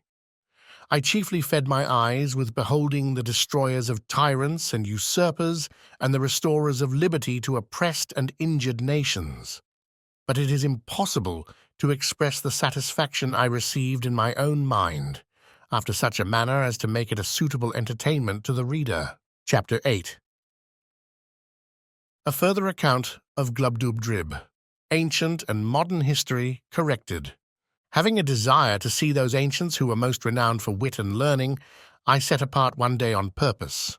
I proposed that Homer and Aristotle might appear at the head of all their commentators, but these were so numerous that some hundreds were forced to attend in the court and outward rooms of the palace. I knew and could distinguish those two heroes at first sight, not only from the crowd, but from each other. Homer was the taller and comelier person of the two, walked very erect for one of his age, and his eyes were the most quick and piercing I ever beheld. Aristotle stooped much, and made use of a staff. His visage was meagre, his hair lank and thin, and his voice hollow. I soon discovered that both of them were perfect strangers to the rest of the company, and had never seen or heard of them before, and I had a whisper from a ghost who shall be nameless that these commentators always kept in the most distant quarters from their principals in the lower world, through a consciousness of shame and guilt, because they had so horribly misrepresented the meaning of those authors to posterity. I introduced Didymus and Eustathius to Homer, and prevailed on him to treat them better than perhaps they deserved, for he soon found they wanted a genius to enter into the spirit of a poet. But Aristotle was out of all patience with the account I gave him of Scotus and Ramus, as I presented them to him, and he asked them whether the rest of the tribe were as great dunces as themselves. I then desired the governor to call up Descartes and Gassendi, with whom I prevailed to explain their systems to Aristotle. This great philosopher freely acknowledged his own mistakes in natural philosophy, because he proceeded in many things upon conjecture, as all men must do. And he found that Gassendi, who had made the doctrine of Epicurus as palatable as he could, and the vortices of Descartes, were equally to be exploded. He predicted the same fate to attraction, whereof the present learned are such zealous asserters. He said that new systems of nature were but new fashions, which would vary in every age, and even those who pretend to demonstrate them from mathematical principles would flourish but a short period of time, and be out of vogue when that was determined. I spent 5 days in conversing with many others of the ancient learned. I saw most of the first Roman emperors. I prevailed on the governor to call up Heliogabalus's cooks to dress us a dinner, but they could not show us much of their skill, for want of materials. A helot of Agesilaus made us a dish of Spartan broth, but I was not able to get down a second spoonful. The two gentlemen who conducted me to the island were pressed by their private affairs to return in 3 days, which I employed in seeing some of the modern dead, who had made the greatest figure for 200 or 300 years past in our own and other countries of Europe. And having been always a great admirer of old illustrious families, I desired the governor would call up a dozen or two of kings, with their ancestors in order for 8 or 9 generations. But my disappointment was grievous and unexpected, for instead of a long train with royal diadems, I saw in one family 2 fiddlers, 3 spruce courtiers, and an Italian prelate. In another, a barber, an abbot, and 2 cardinals. I have too great a veneration for crowned heads to dwell any longer on so nice a subject. But as to counts, marquises, dukes, earls, and the like, I was not so scrupulous. And I confess it was not without some pleasure that I found myself able to trace the particular features by which certain families are distinguished up to their originals. I could plainly discover whence one family derives a long chin, why a second has abounded with knaves for 2 generations and fools for 2 more, why a third happened to be crack-brained and a fourth to be sharpers, whence it came, what Polydore Virgil says of a certain great house, nec vir fortis, nec femina casta, how cruelty, falsehood, and cowardice grew to be characteristics by which certain families are distinguished as much as by their coats of arms, who first brought the pox into a noble house which has lineally descended scrofulous tumours to their posterity. Neither could I wonder at all this, when I saw such an interruption of lineages by pages, lackeys, valets, coachmen, gamesters, fiddlers, players, captains, and pickpockets. I was chiefly disgusted with modern history. For having strictly examined all the persons of greatest name in the courts of princes for 100 years past, I found how the world had been misled by prostitute writers to ascribe the greatest exploits in war to cowards, the wisest counsel to fools, sincerity to flatterers, Roman virtue to betrayers of their country, piety to atheists, chastity to sodomites, truth to informers. How many innocent and excellent persons had been condemned to death or banishment by the practicing of great ministers upon the corruption of judges and the malice of factions. How many villains had been exalted to the highest places of trust, power, dignity, and profit. How great a share in the motions and events of courts, councils, and senates might be challenged by bawds, whores, pimps, parasites, and buffoons. How low an opinion I had of human wisdom and integrity, when I was truly informed of the springs and motives of great enterprises and revolutions in the world, and of the contemptible accidents to which they owed their success.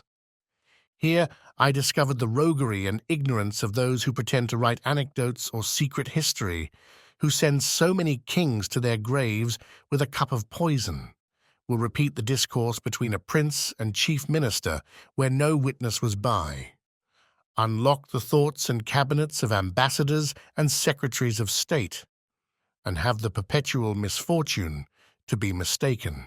Here I discovered the true causes of many great events that have surprised the world, how a whore can govern the backstairs a council, and the council a senate. A general confessed in my presence that he got a victory purely by the force of cowardice and ill conduct, and an admiral that for want of proper intelligence he beat the enemy to whom he intended to betray the fleet.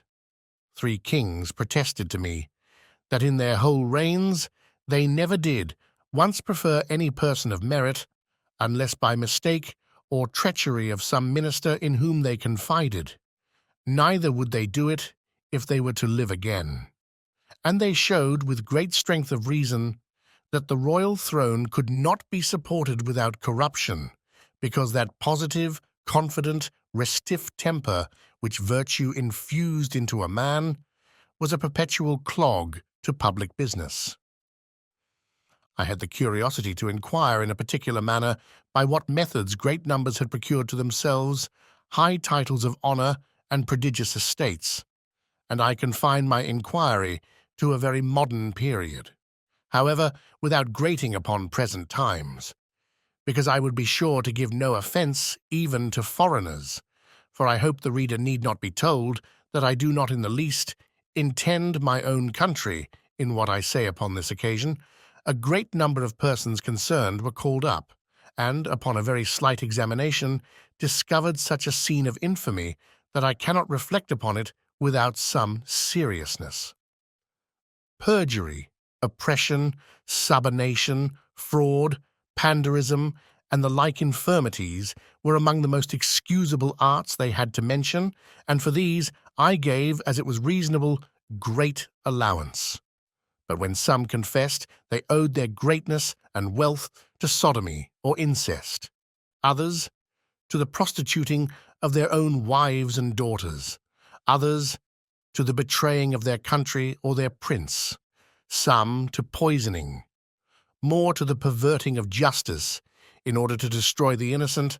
I hope I may be pardoned if these discoveries inclined me a little to abate of that profound veneration which I am naturally apt to pay to persons of high rank, who ought to be treated with the utmost respect due to their sublime dignity by us their inferiors. I had often read of some great services done to princes and states, and desired to see the persons by whom those services were performed. Upon inquiry, I was told that their names were to be found on no record except a few of them whom history has represented as the vilest of rogues and traitors. As to the rest, I had never once heard of them.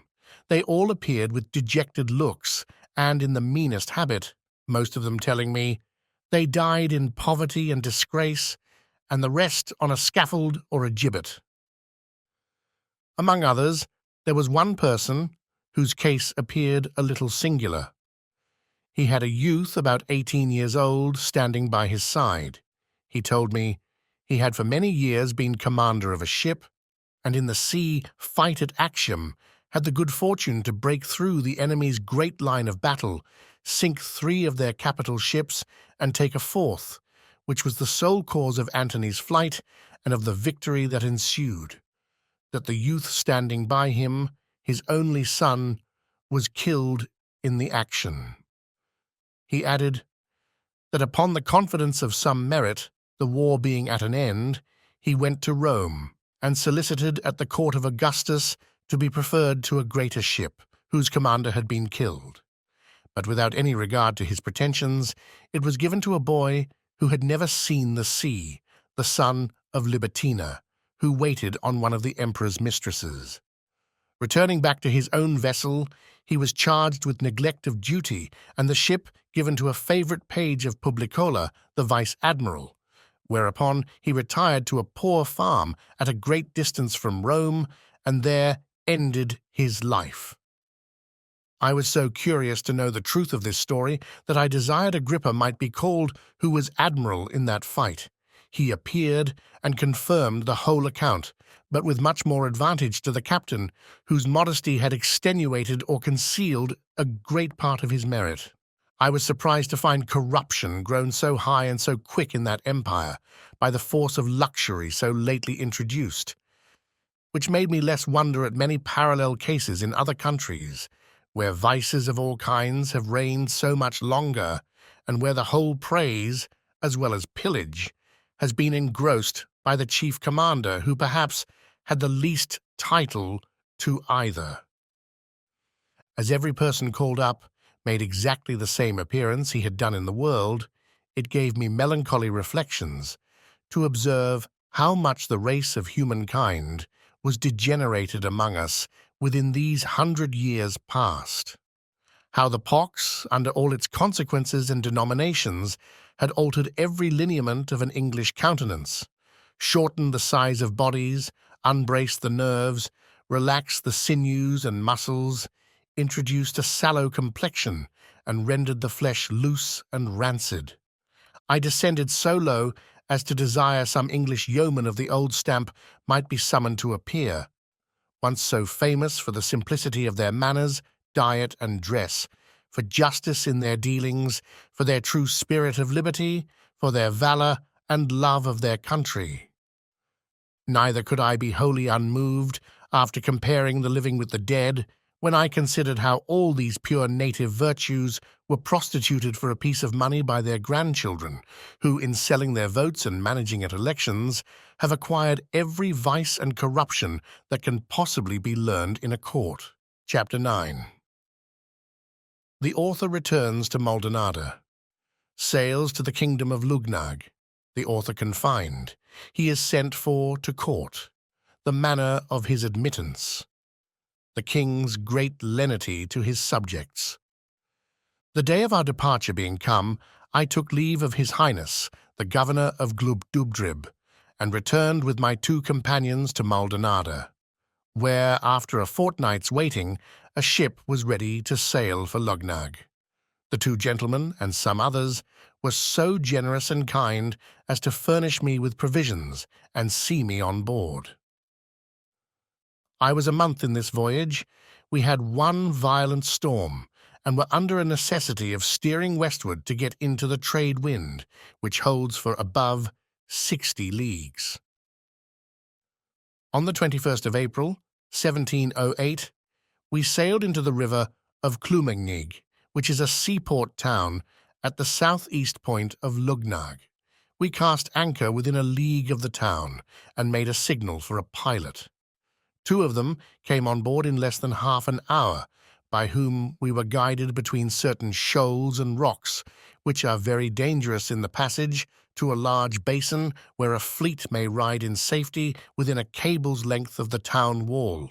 Some of our sailors, whether out of treachery or inadvertence, had informed the pilots that I was a stranger and great traveller, whereof these gave notice to a custom-house officer, by whom I was examined very strictly upon my landing. This officer spoke to me in the language of Balnibarbi, which, by the force of much commerce, is generally understood in that town, especially by seamen and those employed in the customs. I gave him a short account of some particulars, and made my story as plausible and consistent as I could, but I thought it necessary to disguise my country and call myself a Hollander, because my intentions were for Japan, and I knew the Dutch were the only Europeans permitted to enter into that kingdom. I therefore told the officer that, having been shipwrecked on the coast of Balnibarbi and cast on a rock, I was received up into Laputa, or the Flying Island, of which he had often heard, and was now endeavouring to get to Japan, whence I might find a convenience of returning to my own country. The officer said I must be confined till he could receive orders from court, for which he would write immediately, and hoped to receive an answer in a fortnight. I was carried to a convenient lodging, with a sentry placed at the door. However, I had the liberty of a large garden, and was treated with humanity enough, being maintained all the time at the king's charge. I was invited by several persons, chiefly out of curiosity, because it was reported that I came from countries very remote, of which they had never heard. I hired a young man who came in the same ship to be an interpreter. He was a native of Lugnag, lived some years at Maldonado, and was a perfect master of both languages. By his assistance, I was able to hold a conversation with those who came to visit me, but this consisted only of their questions and my answers. The dispatch came from court about the time we expected. It contained a warrant for conducting me and my retinue to Traldragdub, or Trildrogdrib, for it is pronounced both ways as near as I can remember, by a party of 10 horse. All my retinue was that poor lad for an interpreter, whom I persuaded into my service, and at my humble request we had each of us a mule to ride on. A messenger was dispatched half a day's journey before us, to give the king notice of my approach, and to desire that his majesty would please to appoint a day and hour, when it would by his gracious pleasure that I might have the honour to lick the dust before his footstool. This is the court style, and I found it to be more than matter of form, for upon my admittance, 2 days after my arrival, I was commanded to crawl upon my belly and lick the floor as I advanced. But on account of my being a stranger, care was taken to have it made so clean that the dust was not offensive. However, this was a peculiar grace, not allowed to any but persons of the highest rank when they desire an admittance. Nay, sometimes the floor is strewed with dust on purpose when the person to be admitted happens to have powerful enemies at court, and I've seen a great lord with his mouth so crammed that when he had crept to the proper distance from the throne, he was not able to speak a word.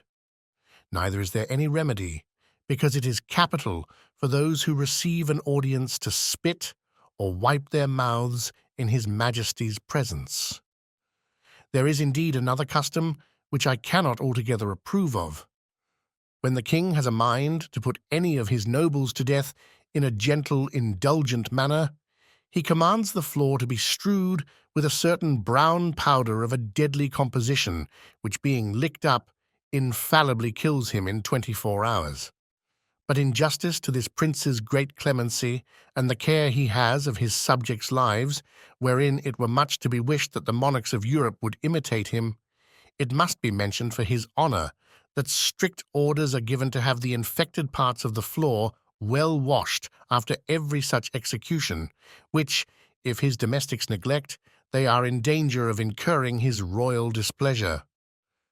I myself heard him give directions that one of his pages should be whipped, whose turn it was to give notice about washing the floor after an execution, but maliciously had omitted it, by which neglect a young lord of great hopes, coming to an audience, was unfortunately poisoned, although the king at that time had no design against his life.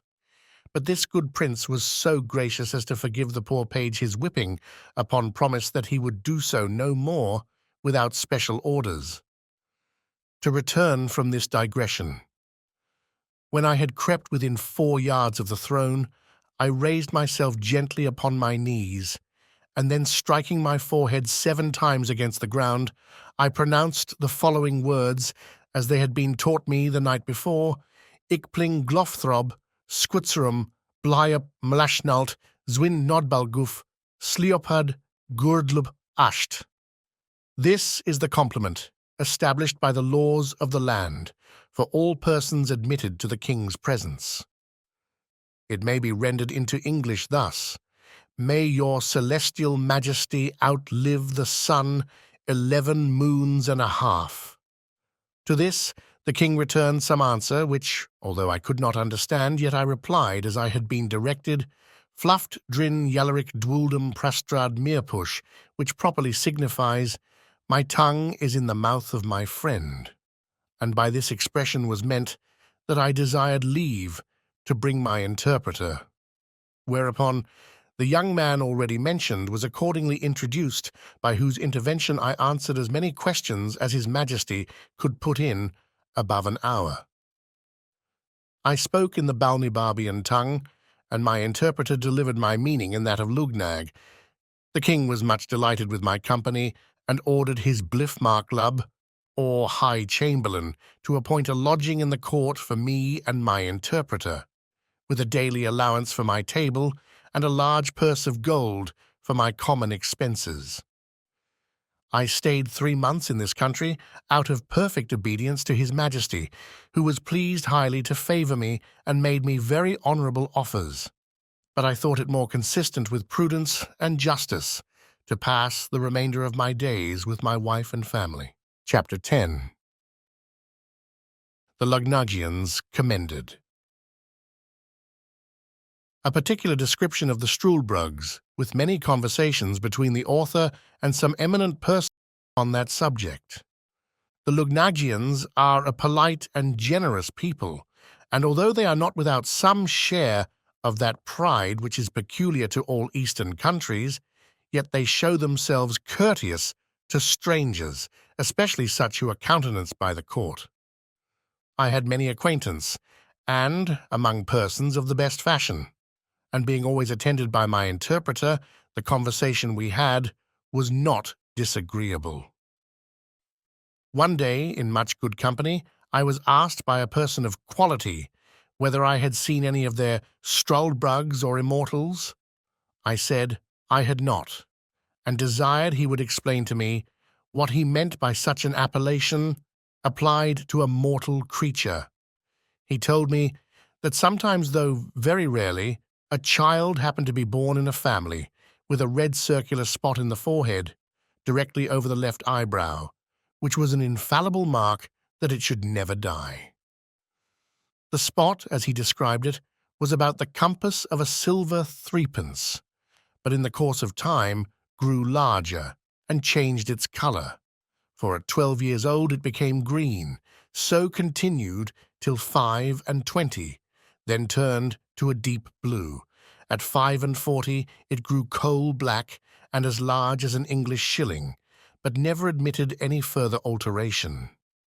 He said these births were so rare that he did not believe there could be above 1,100 struldbrugs of both sexes in the whole kingdom, of which he computed about 50 in the metropolis, and, among the rest, a young girl born, about 3 years ago, that these productions were not peculiar to any family, but a mere effect of chance, and the children of the struldbrugs themselves were equally mortal with the rest of the people. I freely own myself to have been struck with inexpressible delight upon hearing this account, and the person who gave it me happening to understand the Balnibarbian language, which I spoke very well, I could not forbear breaking out into expressions, perhaps a little too extravagant. I cried out, as in a rapture, "Happy nation, where every child hath at least a chance for being immortal! Happy people who enjoy so many living examples of ancient virtue, and have masters ready to instruct them in the wisdom of all former ages. But happiest, beyond all comparison, are those excellent struldbrugs, who, being born exempt from that universal calamity of human nature, have their minds free and disengaged, without the weight and depression of spirits caused by the continual apprehensions of death." I discovered my admiration, that I had not observed any of these illustrious persons at court, the black spot on the forehead being so remarkable a distinction that I could not have easily overlooked it, and it was impossible that His Majesty, a most judicious prince, should not provide himself with a good number of such wise and able counsellors. Yet perhaps the virtue of those reverend sages was too strict for the corrupt and libertine manners of a court, and we often find by experience that young men are too opinionated and volatile to be guided by the sober dictates of their seniors. However, since the king was pleased to allow me access to his royal person, I was resolved upon the very first occasion to deliver my opinion to him on this matter freely and at large, by the help of my interpreter. And whether he would please to take my advice or not, yet in one thing I was determined, that His Majesty having frequently offered me an establishment in this country, I would, with great thankfulness, accept the favour, and pass my life here in the conversation of those superior beings, the struldbrugs, if they would please to admit me. The gentleman to whom I addressed my discourse, because, as I have already observed, he spoke the language of Balnibarbi, said to me, with a sort of a smile which usually arises from pity to the ignorant, that he was glad of any occasion to keep me among them, and desired my permission to explain to the company what I had spoke. He did so, and they talked together for some time in their own language, whereof I understood not a syllable, neither could I observe by their countenances what impression my discourse had made on them. After a short silence, the same person told me that his friends and mine, so he thought fit to express himself, were very much pleased with the judicious remarks I had made on the great happiness and advantages of immortal life, and they were desirous to know, in a particular manner, what scheme of living I should have formed to myself if it had fallen to my lot to have been born a struldbrug. I answered, it was easy to be eloquent on so copious and delightful a subject, especially to me, who had been often apt to amuse myself with visions of what I should do if I were a king, a general, or a great lord. And upon this very case, I had frequently run over the whole system, how I should employ myself and pass the time, if I were sure to live forever. That, if it had been my good fortune to come into the world a struldbrug, as soon as I could discover my own happiness, by understanding the difference between life and death, I would first resolve, by all arts and methods whatsoever, to procure myself riches, in the pursuit of which, by thrift and management, I might reasonably expect, in about 200 years, to be the wealthiest man in the kingdom. In the second place, I would from my earliest youth apply myself to the study of arts and sciences, by which I should arrive in time to excel all others in learning. Lastly, I would carefully record every action and event of consequence that happened in the public, impartially draw the characters of the several successions of princes and great ministers of state with my own observations on every point. I would exactly set down the several changes in customs, language, fashions of dress, diet, and diversions. By all which acquirements, I should be a living treasure of knowledge and wisdom, and certainly become the oracle of the nation. I would never marry after 60, but live in a hospitable manner, yet still on the saving side. I would entertain myself in forming and directing the minds of hopeful young men by convincing them from my own remembrance, experience, and observation, fortified by numerous examples of the usefulness of virtue in public and private life. But my choice and constant companions should be a set of my own immortal brotherhood, among whom I would elect a dozen from the most ancient down to my own contemporaries. Where any of these wanted fortunes, I would provide them with convenient lodges round my own estate, and have some of them always at my table, only mingling a few of the most valuable among you mortals, whom length of time would harden me to lose with little or no reluctance, and treat your posterity after the same manner. Just as a man diverts himself with the annual succession of pinks and tulips in his garden, without regretting the loss of those which withered the preceding year. These struldbrugs and I would mutually communicate our observations and memorials through the course of time, remark the several gradations by which corruption steals into the world, and oppose it in every step by giving perpetual warning and instruction to mankind, which, added to the strong influence of our own example, would probably prevent that continual degeneracy of human nature so justly complained of in all ages.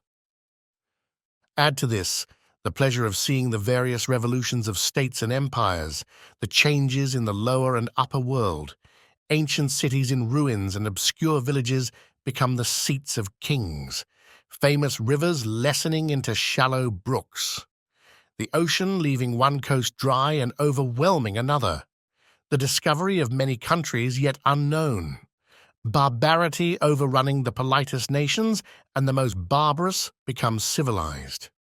I should then see the discovery of the longitude, the perpetual motion, the universal medicine, and many other great inventions brought to the utmost perfection. What wonderful discoveries should we make in astronomy by outliving and confirming our own predictions, by observing the progress and return of comets with the changes of motion in the sun, moon, and stars. I enlarged upon many other topics which the natural desire of endless life and sublunary happiness could easily furnish me with. When I had ended, and the sum of my discourse had been interpreted as before to the rest of the company, there was a good deal of talk among them in the language of the country, not without some laughter at my expense. At last, the same gentleman who had been my interpreter said he was desired by the rest to set me right in a few mistakes which I had fallen into through the common imbecility of human nature, and upon that allowance was less answerable for them. That this breed of struldbrugs was peculiar to their country, for there were no such people either in Balnibarbi or Japan, where he had the honor to be ambassador from His Majesty, and found the natives in both those kingdoms very hard to believe that the fact was possible. And it appeared from my astonishment when he first mentioned the matter to me that I received it as a thing wholly new and scarcely to be credited.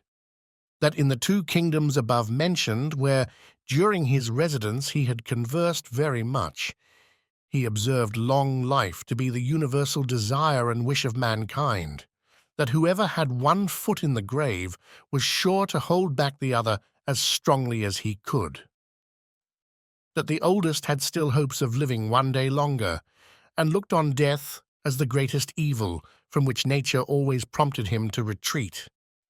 Only in this island of Lugnag the appetite for living was not so eager, from the continual example of the struldbrugs before their eyes, that the system of living contrived by me was unreasonable and unjust, because it supposed a perpetuity of youth, health, and vigor, which no man could be so foolish to hope, however extravagant he may be in his wishes. That the question, therefore, was not whether a man would choose to be always in the prime of youth, attended with prosperity and health, but how he would pass a perpetual life under all the usual disadvantages which old age brings along with it. For although few men will avow their desires of being immortal upon such hard conditions, yet in the two kingdoms before mentioned, of Balnibarbi and Japan, he observed that every man desired to put off death some time longer, let it approach ever so late, and he rarely heard of any man who died willingly, except he were incited by the extremity of grief or torture. And he appealed to me whether in those countries I had travelled, as well as my own, I had not observed the same general disposition. After this preface, he gave me a particular account of the struldbrugs among them. He said, they commonly acted like mortals till about 30 years old, after which, by degrees, they grew melancholy and dejected, increasing in both till they came to 80. This he learned from their own confession, for otherwise, there not being above 2 or 3 of that species born in an age, they were too few to form a general observation by. When they came to 80 years, which is reckoned the extremity of living in this country, they had not only all the follies and infirmities of other old men, but many more, which arose from the dreadful prospect of never dying. They were not only opinionative, peevish, covetous, morose, vain, talkative, but incapable of friendship, and dead to all natural affection which never descended below their grandchildren. Envy and impotent desires are their prevailing passions, but those objects against which their envy seems principally directed are the vices of the younger sort and the deaths of the old. By reflecting on the former, they find themselves cut off from all possibility of pleasure, and whenever they see a funeral, they lament and repine that others have gone to a harbour of rest to which they themselves never can hope to arrive. They have no remembrance of anything but what they learned and observed in their youth and middle age, and even that is very imperfect. And for the truth or particulars of any fact, it is safer to depend on common tradition than upon their best recollections. The least miserable among them appear to be those who turn to dotage and entirely lose their memories. These meet with more pity and assistance because they want many bad qualities which abound in others. If a struldbrug happen to marry one of his own kind, the marriage is dissolved, of course, by the courtesy of the kingdom as soon as the younger of the two comes to be 80. For the law thinks it a reasonable indulgence that those who are condemned, without any fault of their own, to a perpetual continuance in the world should not have their misery doubled by the load of a wife. As soon as they have completed the term of 80 years, they are looked on as dead in law. Their heirs immediately succeed to their estates. Only a small pittance is reserved for their support, and the poor ones are maintained at the public charge. After that period, they are held incapable of any employment of trust or profit. They cannot purchase lands or take leases. Neither are they allowed to be witnesses in any cause, either civil or criminal, not even for the decision of meres and bounds. At 90, they lose their teeth and hair. They have at that age no distinction of taste, but eat and drink whatever they can get, without relish or appetite. The diseases they were subject to still continue, without increasing or diminishing. In talking, they forget the common appellation of things and the names of persons, even of those who are their nearest friends and relations. For the same reason, they never can amuse themselves with reading, because their memory will not serve to carry them from the beginning of a sentence to the end. And by this defect, they are deprived of the only entertainment whereof they might otherwise be capable. The language of this country being always upon the flux, the struldbrugs of one age do not understand those of another. Neither are they able, after 200 years, to hold any conversation, farther than by a few general words, with their neighbours the mortals, and thus they lie under the disadvantage of living like foreigners in their own country.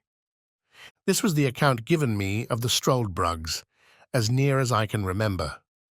I afterwards saw 5 or 6 of different ages, the youngest not above 200 years old, who were brought to me at several times by some of my friends. But although they were told that I was a great traveller and had seen all the world, they had not the least curiosity to ask me a question, only desired I would give them slumskudask, of remembrance, which is a modest way of begging to avoid the law that strictly forbids it, because they are provided for by the public, although indeed with a very scanty allowance. They are despised and hated by all sorts of people. When one of them is born, it is reckoned ominous, and their birth is recorded very particularly, so that you may know their age by consulting the register, which, however, has not been kept above 1,000 years past, or at least has been destroyed by time or public disturbances. But the usual way of computing how old they are is by asking them what kings or great persons they can remember, and then consulting history. For infallibly the last prince in their mind did not begin his reign after they were 80 years old. They were the most mortifying sight I ever beheld, and the women more horrible than the men. Besides the usual deformities in extreme old age, they acquired an additional ghastliness in proportion to their number of years, which is not to be described, and among 6 I soon distinguished which was the eldest, although there was not above a century or 2 between them. The reader will easily believe that from what I had heard and seen, my keen appetite for perpetuity of life was much abated. I grew heartily ashamed of the pleasing visions I had formed, and thought no tyrant could invent a death into which I would not run with pleasure from such a life. The king heard of all that had passed between me and my friends upon this occasion, and rallied me very pleasantly, wishing I could send a couple of struldbrugs to my own country to arm our people against the fear of death. But this, it seems, is forbidden by the fundamental laws of the kingdom, or else I should have been well content with the trouble and expense of transporting them. I could not but agree that the laws of this kingdom relative to the struldbrugs were founded upon the strongest reasons, and such as any other country would be under the necessity of enacting in the like circumstances. Otherwise, as avarice is the necessary consequence of old age, those immortals would in time become proprietors of the whole nation, and engross the civil power, which, for want of abilities to manage, must end in the ruin of the public. Chapter 11. The author leaves Lugnag and sails to Japan. From thence he returns in a Dutch ship to Amsterdam, and from Amsterdam to England. I thought this account of the struldbrugs might be some entertainment to the reader, because it seems to be a little out of the common way. At least I do not remember to have met the like in any book of travels that has come to my hands. And if I am deceived, My excuse must be that it is necessary for travelers who describe the same country very often to agree in dwelling on the same particulars without deserving the censure of having borrowed or transcribed from those who wrote before them. There is indeed a perpetual commerce between this kingdom and the great empire of Japan, and it is very probable that the Japanese authors may have given some account of the Struldbrugs. But my stay in Japan was so short, and I was so entirely a stranger to the language that I was not qualified to make any inquiries. But I hope the Dutch, upon this notice, will be curious and able enough to supply my defects. His Majesty having often pressed me to accept some employment in his court, and finding me absolutely determined to return to my native country, was pleased to give me his license to depart, and honoured me with a letter of recommendation, under his own hand, to the Emperor of Japan. He likewise presented me with 444 large pieces of gold, this nation delighting in even numbers, and a red diamond, which I sold in England for £1,100. On the 6th day of May, 1709, I took a solemn leave of His Majesty and all my friends. This prince was so gracious as to order a guard to conduct me to Glangwenstald, which is a royal port to the southwest part of the island. In 6 days, I found a vessel ready to carry me to Japan and spent 15 days in the voyage. We landed at a small port town called Zamoshi, situated on the southeast part of Japan. The town lies on the western point, where there is a narrow strait leading northward into a long arm of the sea, upon the northwest part of which Yedo, the metropolis, stands. At landing, I showed the custom house officers my letter from the King of Lugnag to His Imperial Majesty. They knew the seal perfectly well. It was as broad as the palm of my hand. The impression was a king lifting up a lame beggar from the earth. The magistrates of the town, hearing of my letter, received me as a public minister. They provided me with carriages and servants and bore my charges to Yedo, where I was admitted to an audience and delivered my letter, which was opened with great ceremony and explained to the emperor by an interpreter, who then gave me notice by His Majesty's order that I should signify my request, and whatever it were, it should be granted for the sake of his royal brother of Lugnag. This interpreter was a person employed to transact affairs with the Hollanders. He soon conjectured by my countenance that I was a European, and therefore repeated His Majesty's commands in Low Dutch, which he spoke perfectly well. I answered as I had before determined, that I was a Dutch merchant, shipwrecked in a very remote country, whence I had travelled by sea and land to Lugnag, and then took shipping for Japan, where I knew my countrymen often traded, and with some of these I hoped to get an opportunity of returning into Europe. I therefore most humbly entreated his royal favour to give order that I should be conducted in safety to Nangasak.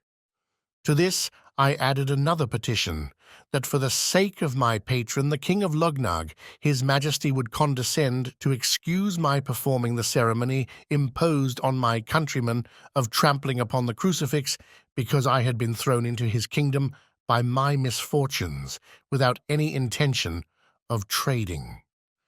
When this latter petition was interpreted to the emperor, he seemed a little surprised, and said he believed I was the first of my countrymen who ever made any scruple in this point, and that he began to doubt whether I was a real Hollander or not, but rather suspected I must be a Christian.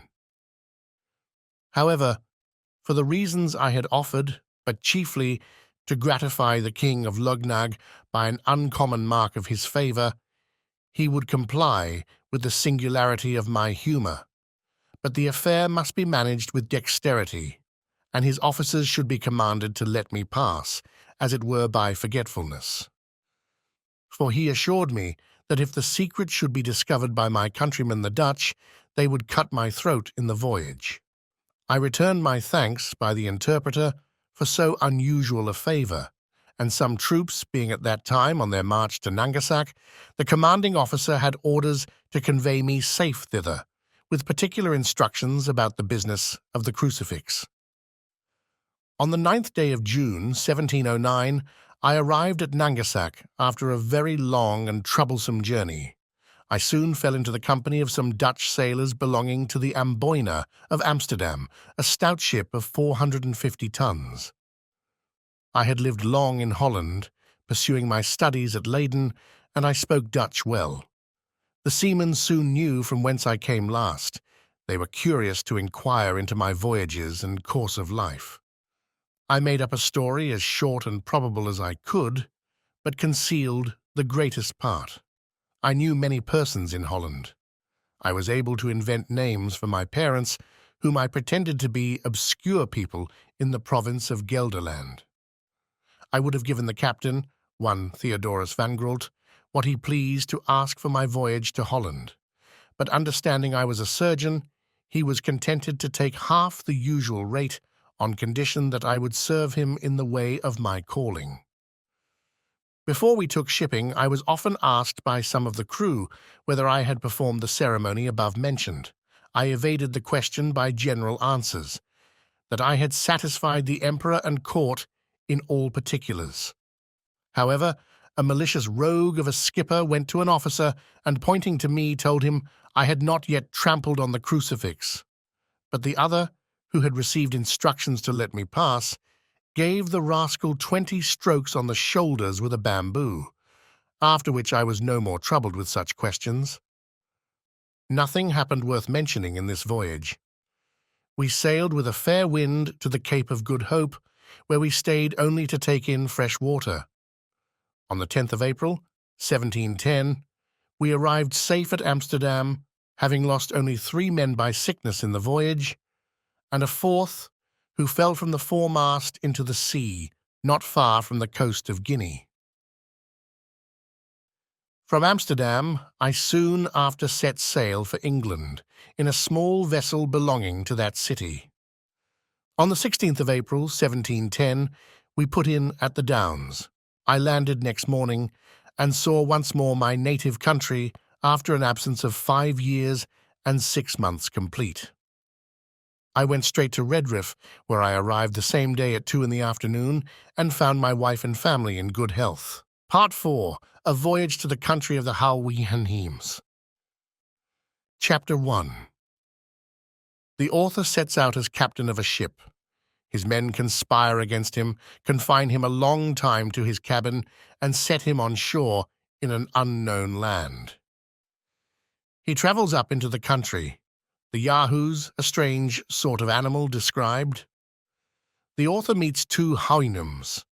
I continued at home with my wife and children about 5 months in a very happy condition, if I could have learned the lesson of knowing when I was well. I left my poor wife big with child, and accepted an advantageous offer made me to be captain of the Adventurer, a stout merchantman of 350 tons, for I understood navigation well, and being grown weary of a surgeon's employment at sea, which, however, I could exercise upon occasion, I took a skilful young man of that calling, one Robert Purifoy, into my ship. We set sail from Portsmouth upon the 7th day of August, 1710. On the 14th we met with Captain Pocock of Bristol at Tenerife, who was going to the Bay of Campeachy to cut logwood. On the 16th he was parted from us by a storm. I heard since my return that his ship foundered, and none escaped but one cabin boy. He was an honest man and a good sailor, but a little too positive in his own opinions, which was the cause of his destruction, as it has been with several others. For if he had followed my advice, he might have been safe at home with his family at this time, as well as myself. I had several men who died in my ship of calenches, so that I was forced to get recruits out of Barbadoes and the Leeward Islands, where I touched, by the direction of the merchants who employed me, which I had soon too much cause to repent. For I found afterwards that most of them had been buccaneers. I had 50 hands on board, and my orders were that I should trade with the Indians in the South Sea, and make what discoveries I could. These rogues whom I had picked up debauched my other men, and they all formed a conspiracy to seize the ship and secure me, which they did one morning, rushing into my cabin and binding me hand and foot, threatening to throw me overboard if I offered to stir. I told them I was their prisoner and would submit. This they made me swear to do, and then they unbound me, only fastening one of my legs with a chain near my bed, and placed a sentry at my door with his piece charged, who was commanded to shoot me dead if I attempted my liberty. They sent me down victuals and drink, and took the government of the ship to themselves. Their design was to turn pirates and plunder the Spaniards, which they couldn't do till they got more men. But first, they resolved to sell the goods in the ship and then go to Madagascar for recruits, several among them having died since my confinement. They sailed many weeks and traded with the Indians, but I knew not what course they took, being kept a close prisoner in my cabin and expecting nothing less than to be murdered, as they often threatened me. Upon the 9th day of May, 1711, one James Welch came down to my cabin and said he had orders from the captain to set me ashore. I expostulated with him, but in vain. Neither would he so much as tell me who their new captain was. They forced me into the longboat, letting me put on my best suit of clothes, which were as good as new, and take a small bundle of linen, but no arms, except my hanger. And they were so civil as not to search my pockets, into which I conveyed what money I had with some other little necessaries. They rowed about a league, and then set me down on a strand. I desired them to tell me what country it was. They all swore they knew no more than myself, but said that the captain, as they called him, was resolved, after they had sold the lading, to get rid of me in the first place where they could discover land. They pushed off immediately, advising me to make haste for fear of being overtaken by the tide, and so bade me farewell. In this desolate condition I advanced forward, and soon got upon firm ground, where I sat down on a bank to rest myself and consider what I had best do. When I was a little refreshed, I went up into the country, resolving to deliver myself to the first savages I should meet, and purchase my life from them by some bracelets, glass rings, and other toys, which sailors usually provide themselves with in those voyages, and whereof I had some about me. The land was divided by long rows of trees, not regularly planted, but naturally growing. There was great plenty of grass and several fields of oats. I walked very circumspectly for fear of being surprised, or suddenly shot with an arrow from behind or on either side. I fell into a beaten road, where I saw many tracks of human feet, and some of cows, but most of horses. At last I beheld several animals in a field, and one or two of the same kind sitting in trees. Their shape was very singular and deformed, which a little discomposed me, so that I lay down behind a thicket to observe them better. Some of them, coming forward near the place where I lay, gave me an opportunity of distinctly marking their form. Their heads and breasts were covered with a thick hair, some frizzled and others lank. They had beards like goats, and a long ridge of hair down their backs, and the foreparts of their legs and feet. But the rest of their bodies was bare, so that I might see their skins, which were of a brown buff colour. They had no tails, nor any hair at all on their buttocks, except about the anus, which I presume nature had placed there to defend them as they sat on the ground. For this posture they used, as well as lying down, and often stood on their hind feet. They climbed high trees as nimbly as a squirrel, for they had strong extended claws before and behind, terminating in sharp points, and hooked. They would often spring and bound and leap with prodigious agility. The females were not so large as the males. They had long, lank hair on their heads, but none on their faces, nor anything more than a sort of down on the rest of their bodies, except about the anus and pudenda. The dugs hung between their forefeet and often reached almost to the ground as they walked. The hair of both sexes was of several colours: brown, red, black, and yellow.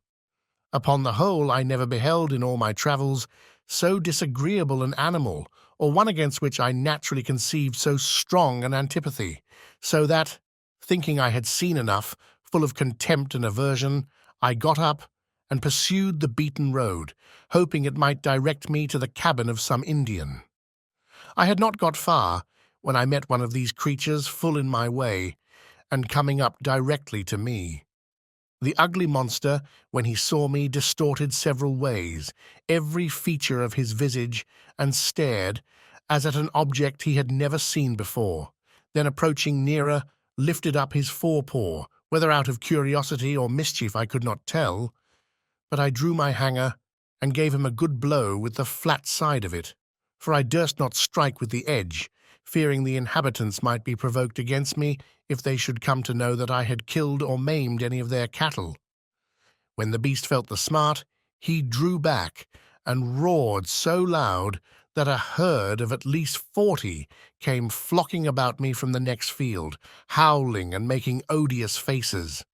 But I ran to the body of a tree, and leaning my back against it, kept them off by waving my hanger. Several of this cursed brood, getting hold of the branches behind, leaped up into the tree, whence they began to discharge their excrements on my head. However, I escaped pretty well by sticking close to the stem of the tree, but was almost stifled with the filth, which fell about me on every side. In the midst of this distress, I observed them all to run away on a sudden as fast as they could, at which I ventured to leave the tree and pursue the road, wondering what it was that could put them into this fright. But looking on my left hand, I saw a horse walking softly in the field, which my persecutors having sooner discovered was the cause of their flight. The horse started a little when he came near me, but soon recovering himself, looked full in my face with manifest tokens of wonder. He viewed my hands and feet, walking round me several times. I would have pursued my journey, but he placed himself directly in the way, yet looking with a very mild aspect, never offering the least violence. We stood gazing at each other for some time. At last I took the boldness to reach my hand towards his neck with a design to stroke it, using the common style and whistle of jockeys when they are going to handle a strange horse. But this animal seemed to receive my civilities with disdain, shook his head, and bent his brows, softly raising up his right forefoot to remove my hand. Then he neighed 3 or 4 times, but in so different a cadence that I almost began to think he was speaking to himself in some language of his own. While he and I were thus employed, another horse came up, who, applying himself to the first in a very formal manner, they gently struck each other's right hoof before, neighing several times by turns, and varying the sound, which seemed to be almost articulate.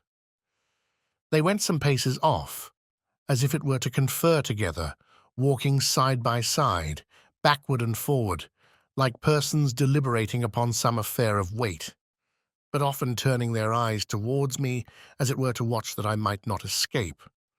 I was amazed to see such actions and behavior in brute beasts, and concluded with myself that if the inhabitants of this country were endued with a proportionable degree of reason, they must needs be the wisest people upon earth. This thought gave me so much comfort that I resolved to go forward until I could discover some house or village, or meet with any of the natives, leaving the 2 horses to discourse together as they pleased. But the first, who was a dapple grey, observing me to steal off, neighed after me in so expressive a tone that I fancied myself to understand what he meant, whereupon I turned back and came near to him to expect his farther commands, but concealing my fear as much as I could, for I began to be in some pain how this adventure might terminate, and the reader will easily believe I did not much like my present situation. The 2 horses came up close to me, looking with great earnestness upon my face and hands. The grey steed rubbed my hat all round with his right forehoof, and discomposed it so much that I was forced to adjust it better by taking it off and settling it again, whereat both he and his companion, who was a brown bay, appeared to be much surprised. The latter felt the lappet of my coat, and finding it to hang loose about me, they both looked with new signs of wonder. He stroked my right hand, seeming to admire the softness and colour, but he squeezed it so hard between his hoof and his pastern that I was forced to roar, after which they both touched me with all possible tenderness. They were under great perplexity about my shoes and stockings, which they felt very often, neighing to each other, and using various gestures not unlike those of a philosopher when he would attempt to solve some new and difficult phenomenon.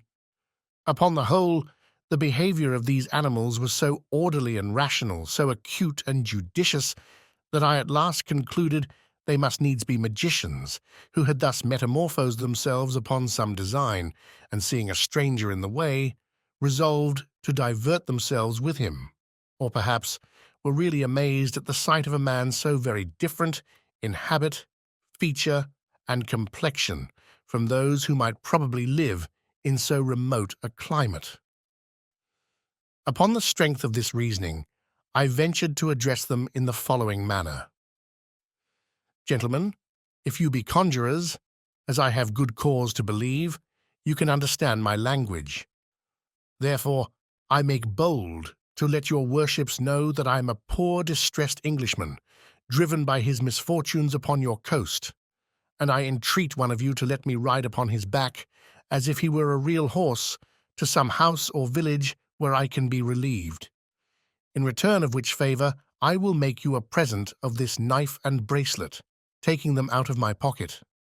The two creatures stood silent while I spoke, seeming to listen with great attention, and when I had ended, they neighed frequently towards each other, as if they were engaged in serious conversation. I plainly observed that their language expressed the passions very well, and the words might, with little pains, be resolved into an alphabet more easily than the Chinese. I could frequently distinguish the word Yahoo, which was repeated by each of them several times, and although it was impossible for me to conjecture what it meant, yet while the two horses were busy in conversation, I endeavoured to practice this word upon my tongue, and as soon as they were silent, I boldly pronounced Yahoo in a loud voice, imitating at the same time, as near as I could, the neighing of a horse, at which they were both visibly surprised, and the grey repeated the same word twice, as if he meant to teach me the right accent, wherein I spoke after him as well as I could, and found myself perceivably to improve every time, though very far from any degree of perfection. Then the bay tried me with a second word much harder to be pronounced, but reducing it to the English orthography may be spelt thus, hu-yin-hum. I did not succeed in this so well as in the former, but after 2 or 3 farther trials I had better fortune, and they both appeared amazed at my capacity. After some further discourse, which I then conjectured might relate to me, the two friends took their leaves, with the same compliment of striking each other's hoof, and the grey made me signs that I should walk before him, wherein I thought it prudent to comply till I could find a better director. When I offered to slacken my pace, he would cry, "Hoon, hoon." I guessed his meaning, and gave him to understand, as well as I could, that I was weary and not able to walk faster, upon which he would stand a while to let me rest. Chapter 2. The author conducted by a Houyhnhnm to his house. The house described. The author's reception. The food of the Houyhnhnms. The author in distress for want of meat is at last relieved. His manner of feeding in this country. Having travelled about 3 miles, we came to a long kind of building made of timber stuck in the ground and wattled across. The roof was low and covered with straw. I now began to be a little comforted, and took out some toys which travellers usually carry for presents to the savage Indians of America and other parts, in hopes the people of the house would be thereby encouraged to receive me kindly. The horse made me a sign to go in first. It was a large room with a smooth clay floor and a rack and manger extending the whole length on one side. There were 3 nags and 2 mares not eating, but some of them sitting down upon their hams, which I very much wondered at, but wondered more to see the rest employed in domestic business. These seemed but ordinary cattle. However, this confirmed my first opinion that a people who could so far civilize brute animals must needs excel in wisdom all the nations of the world. The grey came in just after, and thereby prevented any ill treatment which the others might have given me. He neighed to them several times in a style of authority, and received answers. Beyond this room there were 3 others, reaching the length of the house, to which you passed through 3 doors, opposite to each other, in the manner of a vista. We went through the second room towards the third. Here the grey walked in first, beckoning me to attend. I waited in the second room and got ready my presents for the master and mistress of the house. They were 2 knives, 3 bracelets of false pearls, a small looking-glass, and a bead necklace. The horse neighed 3 or 4 times, and I waited to hear some answers in a human voice, but I heard no other returns than in the same dialect, only 1 or 2 a little shriller than his. I began to think that this house must belong to some person of great note among them, because there appeared so much ceremony before I could gain admittance. But that a man of quality should be served all by horses was beyond my comprehension.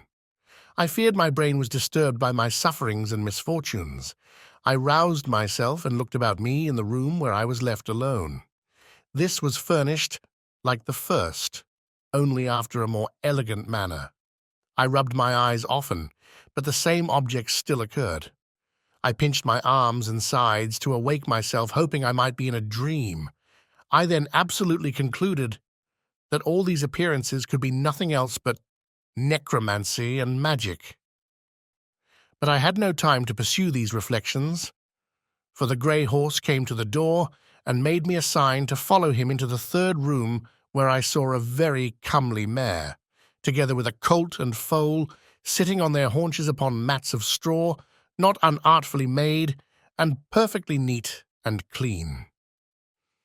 The mare, soon after my entrance, rose from her mat, and coming up close, after having nicely observed my hands and face, gave me a most contemptuous look, and turning to the horse, I heard the word Yahoo often repeated betwixt them, the meaning of which word I couldn't then comprehend, although it was the first I had learned to pronounce. But I was soon better informed, to my everlasting mortification. For the horse, beckoning to me with his head, and repeating the hoon, hoon, as he did upon the road, which I understood was to attend him, led me out into a kind of court, where was another building, at some distance from the house.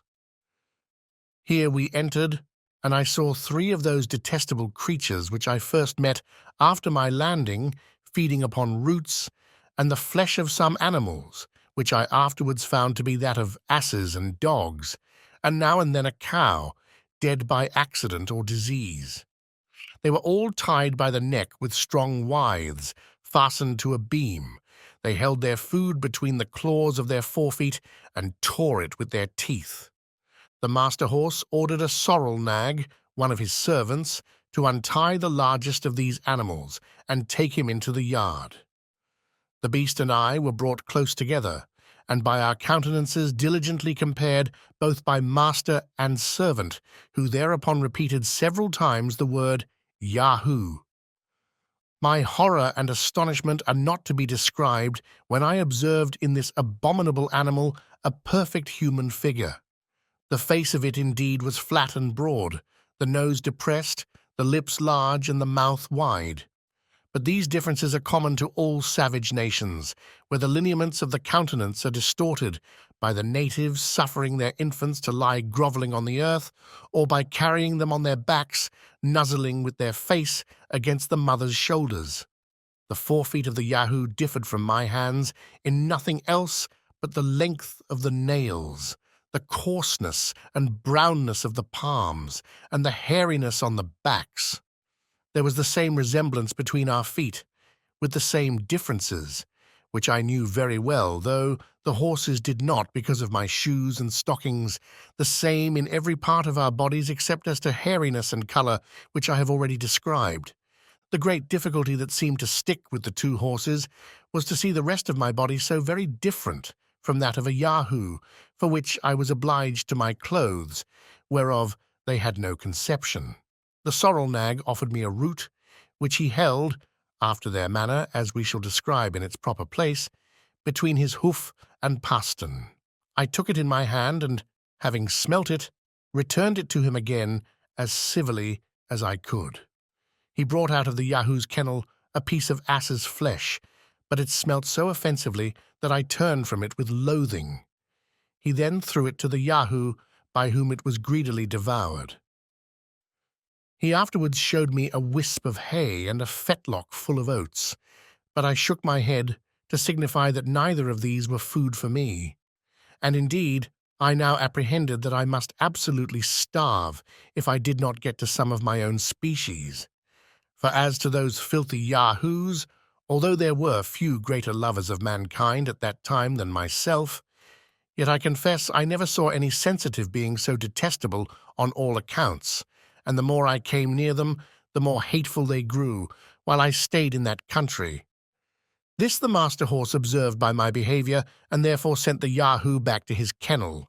He then put his forehoof to his mouth, at which I was much surprised, although he did it with ease, and with a motion that appeared perfectly natural, and made other signs to know what I would eat. But I could not return him such an answer as he was able to apprehend, and if he had understood me, I did not see how it was possible to contrive any way for finding myself nourishment. While we were thus engaged, I observed a cow passing by, whereupon I pointed to her, and expressed a desire to go and milk her. This had its effect, for he led me back into the house, and ordered a mare-servant to open a room where a good store of milk lay in earthen and wooden vessels after a very orderly and cleanly manner. She gave me a large bowlful, of which I drank very heartily, and found myself well refreshed. About noon, I saw coming towards the house a kind of vehicle drawn like a sledge by 4 Yahoos. There was in it an old steed, who seemed to be of quality. He alighted with his hind feet forward, having by accident got a hurt in his left forefoot. He came to dine with our horse, who received him with great civility. They dined in the best room, and had oats boiled in milk for the second course, which the old horse ate warm, but the rest cold. Their mangers were placed circular in the middle of the room, and divided into several partitions, round which they sat on their haunches upon bosses of straw. In the middle was a large rack, with angles answering to every partition of the manger, so that each horse and mare ate their own hay and their own mash of oats and milk with much decency and regularity. The behaviour of the young colt and foal appeared very modest, and that of the master and mistress extremely cheerful and complaisant to their guest. The grey ordered me to stand by him, and much discourse passed between him and his friend concerning me, as I found by the strangers often looking on me, and the frequent repetition of the word Yahoo.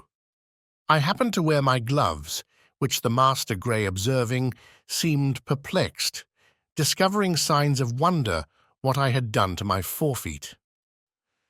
He put his hoof 3 or 4 times to them, as if he would signify that I should reduce them to their former shape, which I presently did, pulling off both my gloves and putting them into my pocket.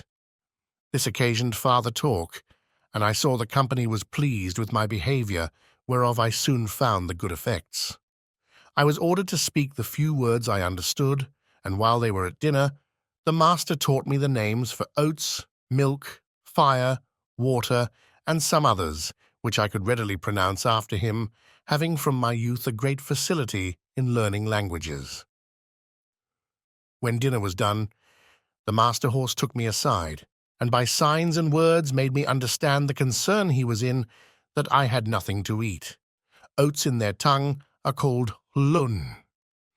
This word I pronounced 2 or 3 times, for although I had refused them at first, yet upon second thoughts, I considered that I could contrive to make of them a kind of bread, which might be sufficient, with milk, to keep me alive, till I could make my escape to some other country and to creatures of my own species.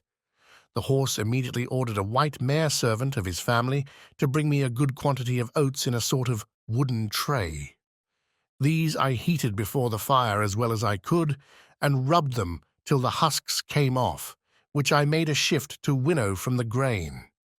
I ground and beat them between 2 stones, then took water and made them into a paste or cake, which I toasted at the fire and eat warm with milk.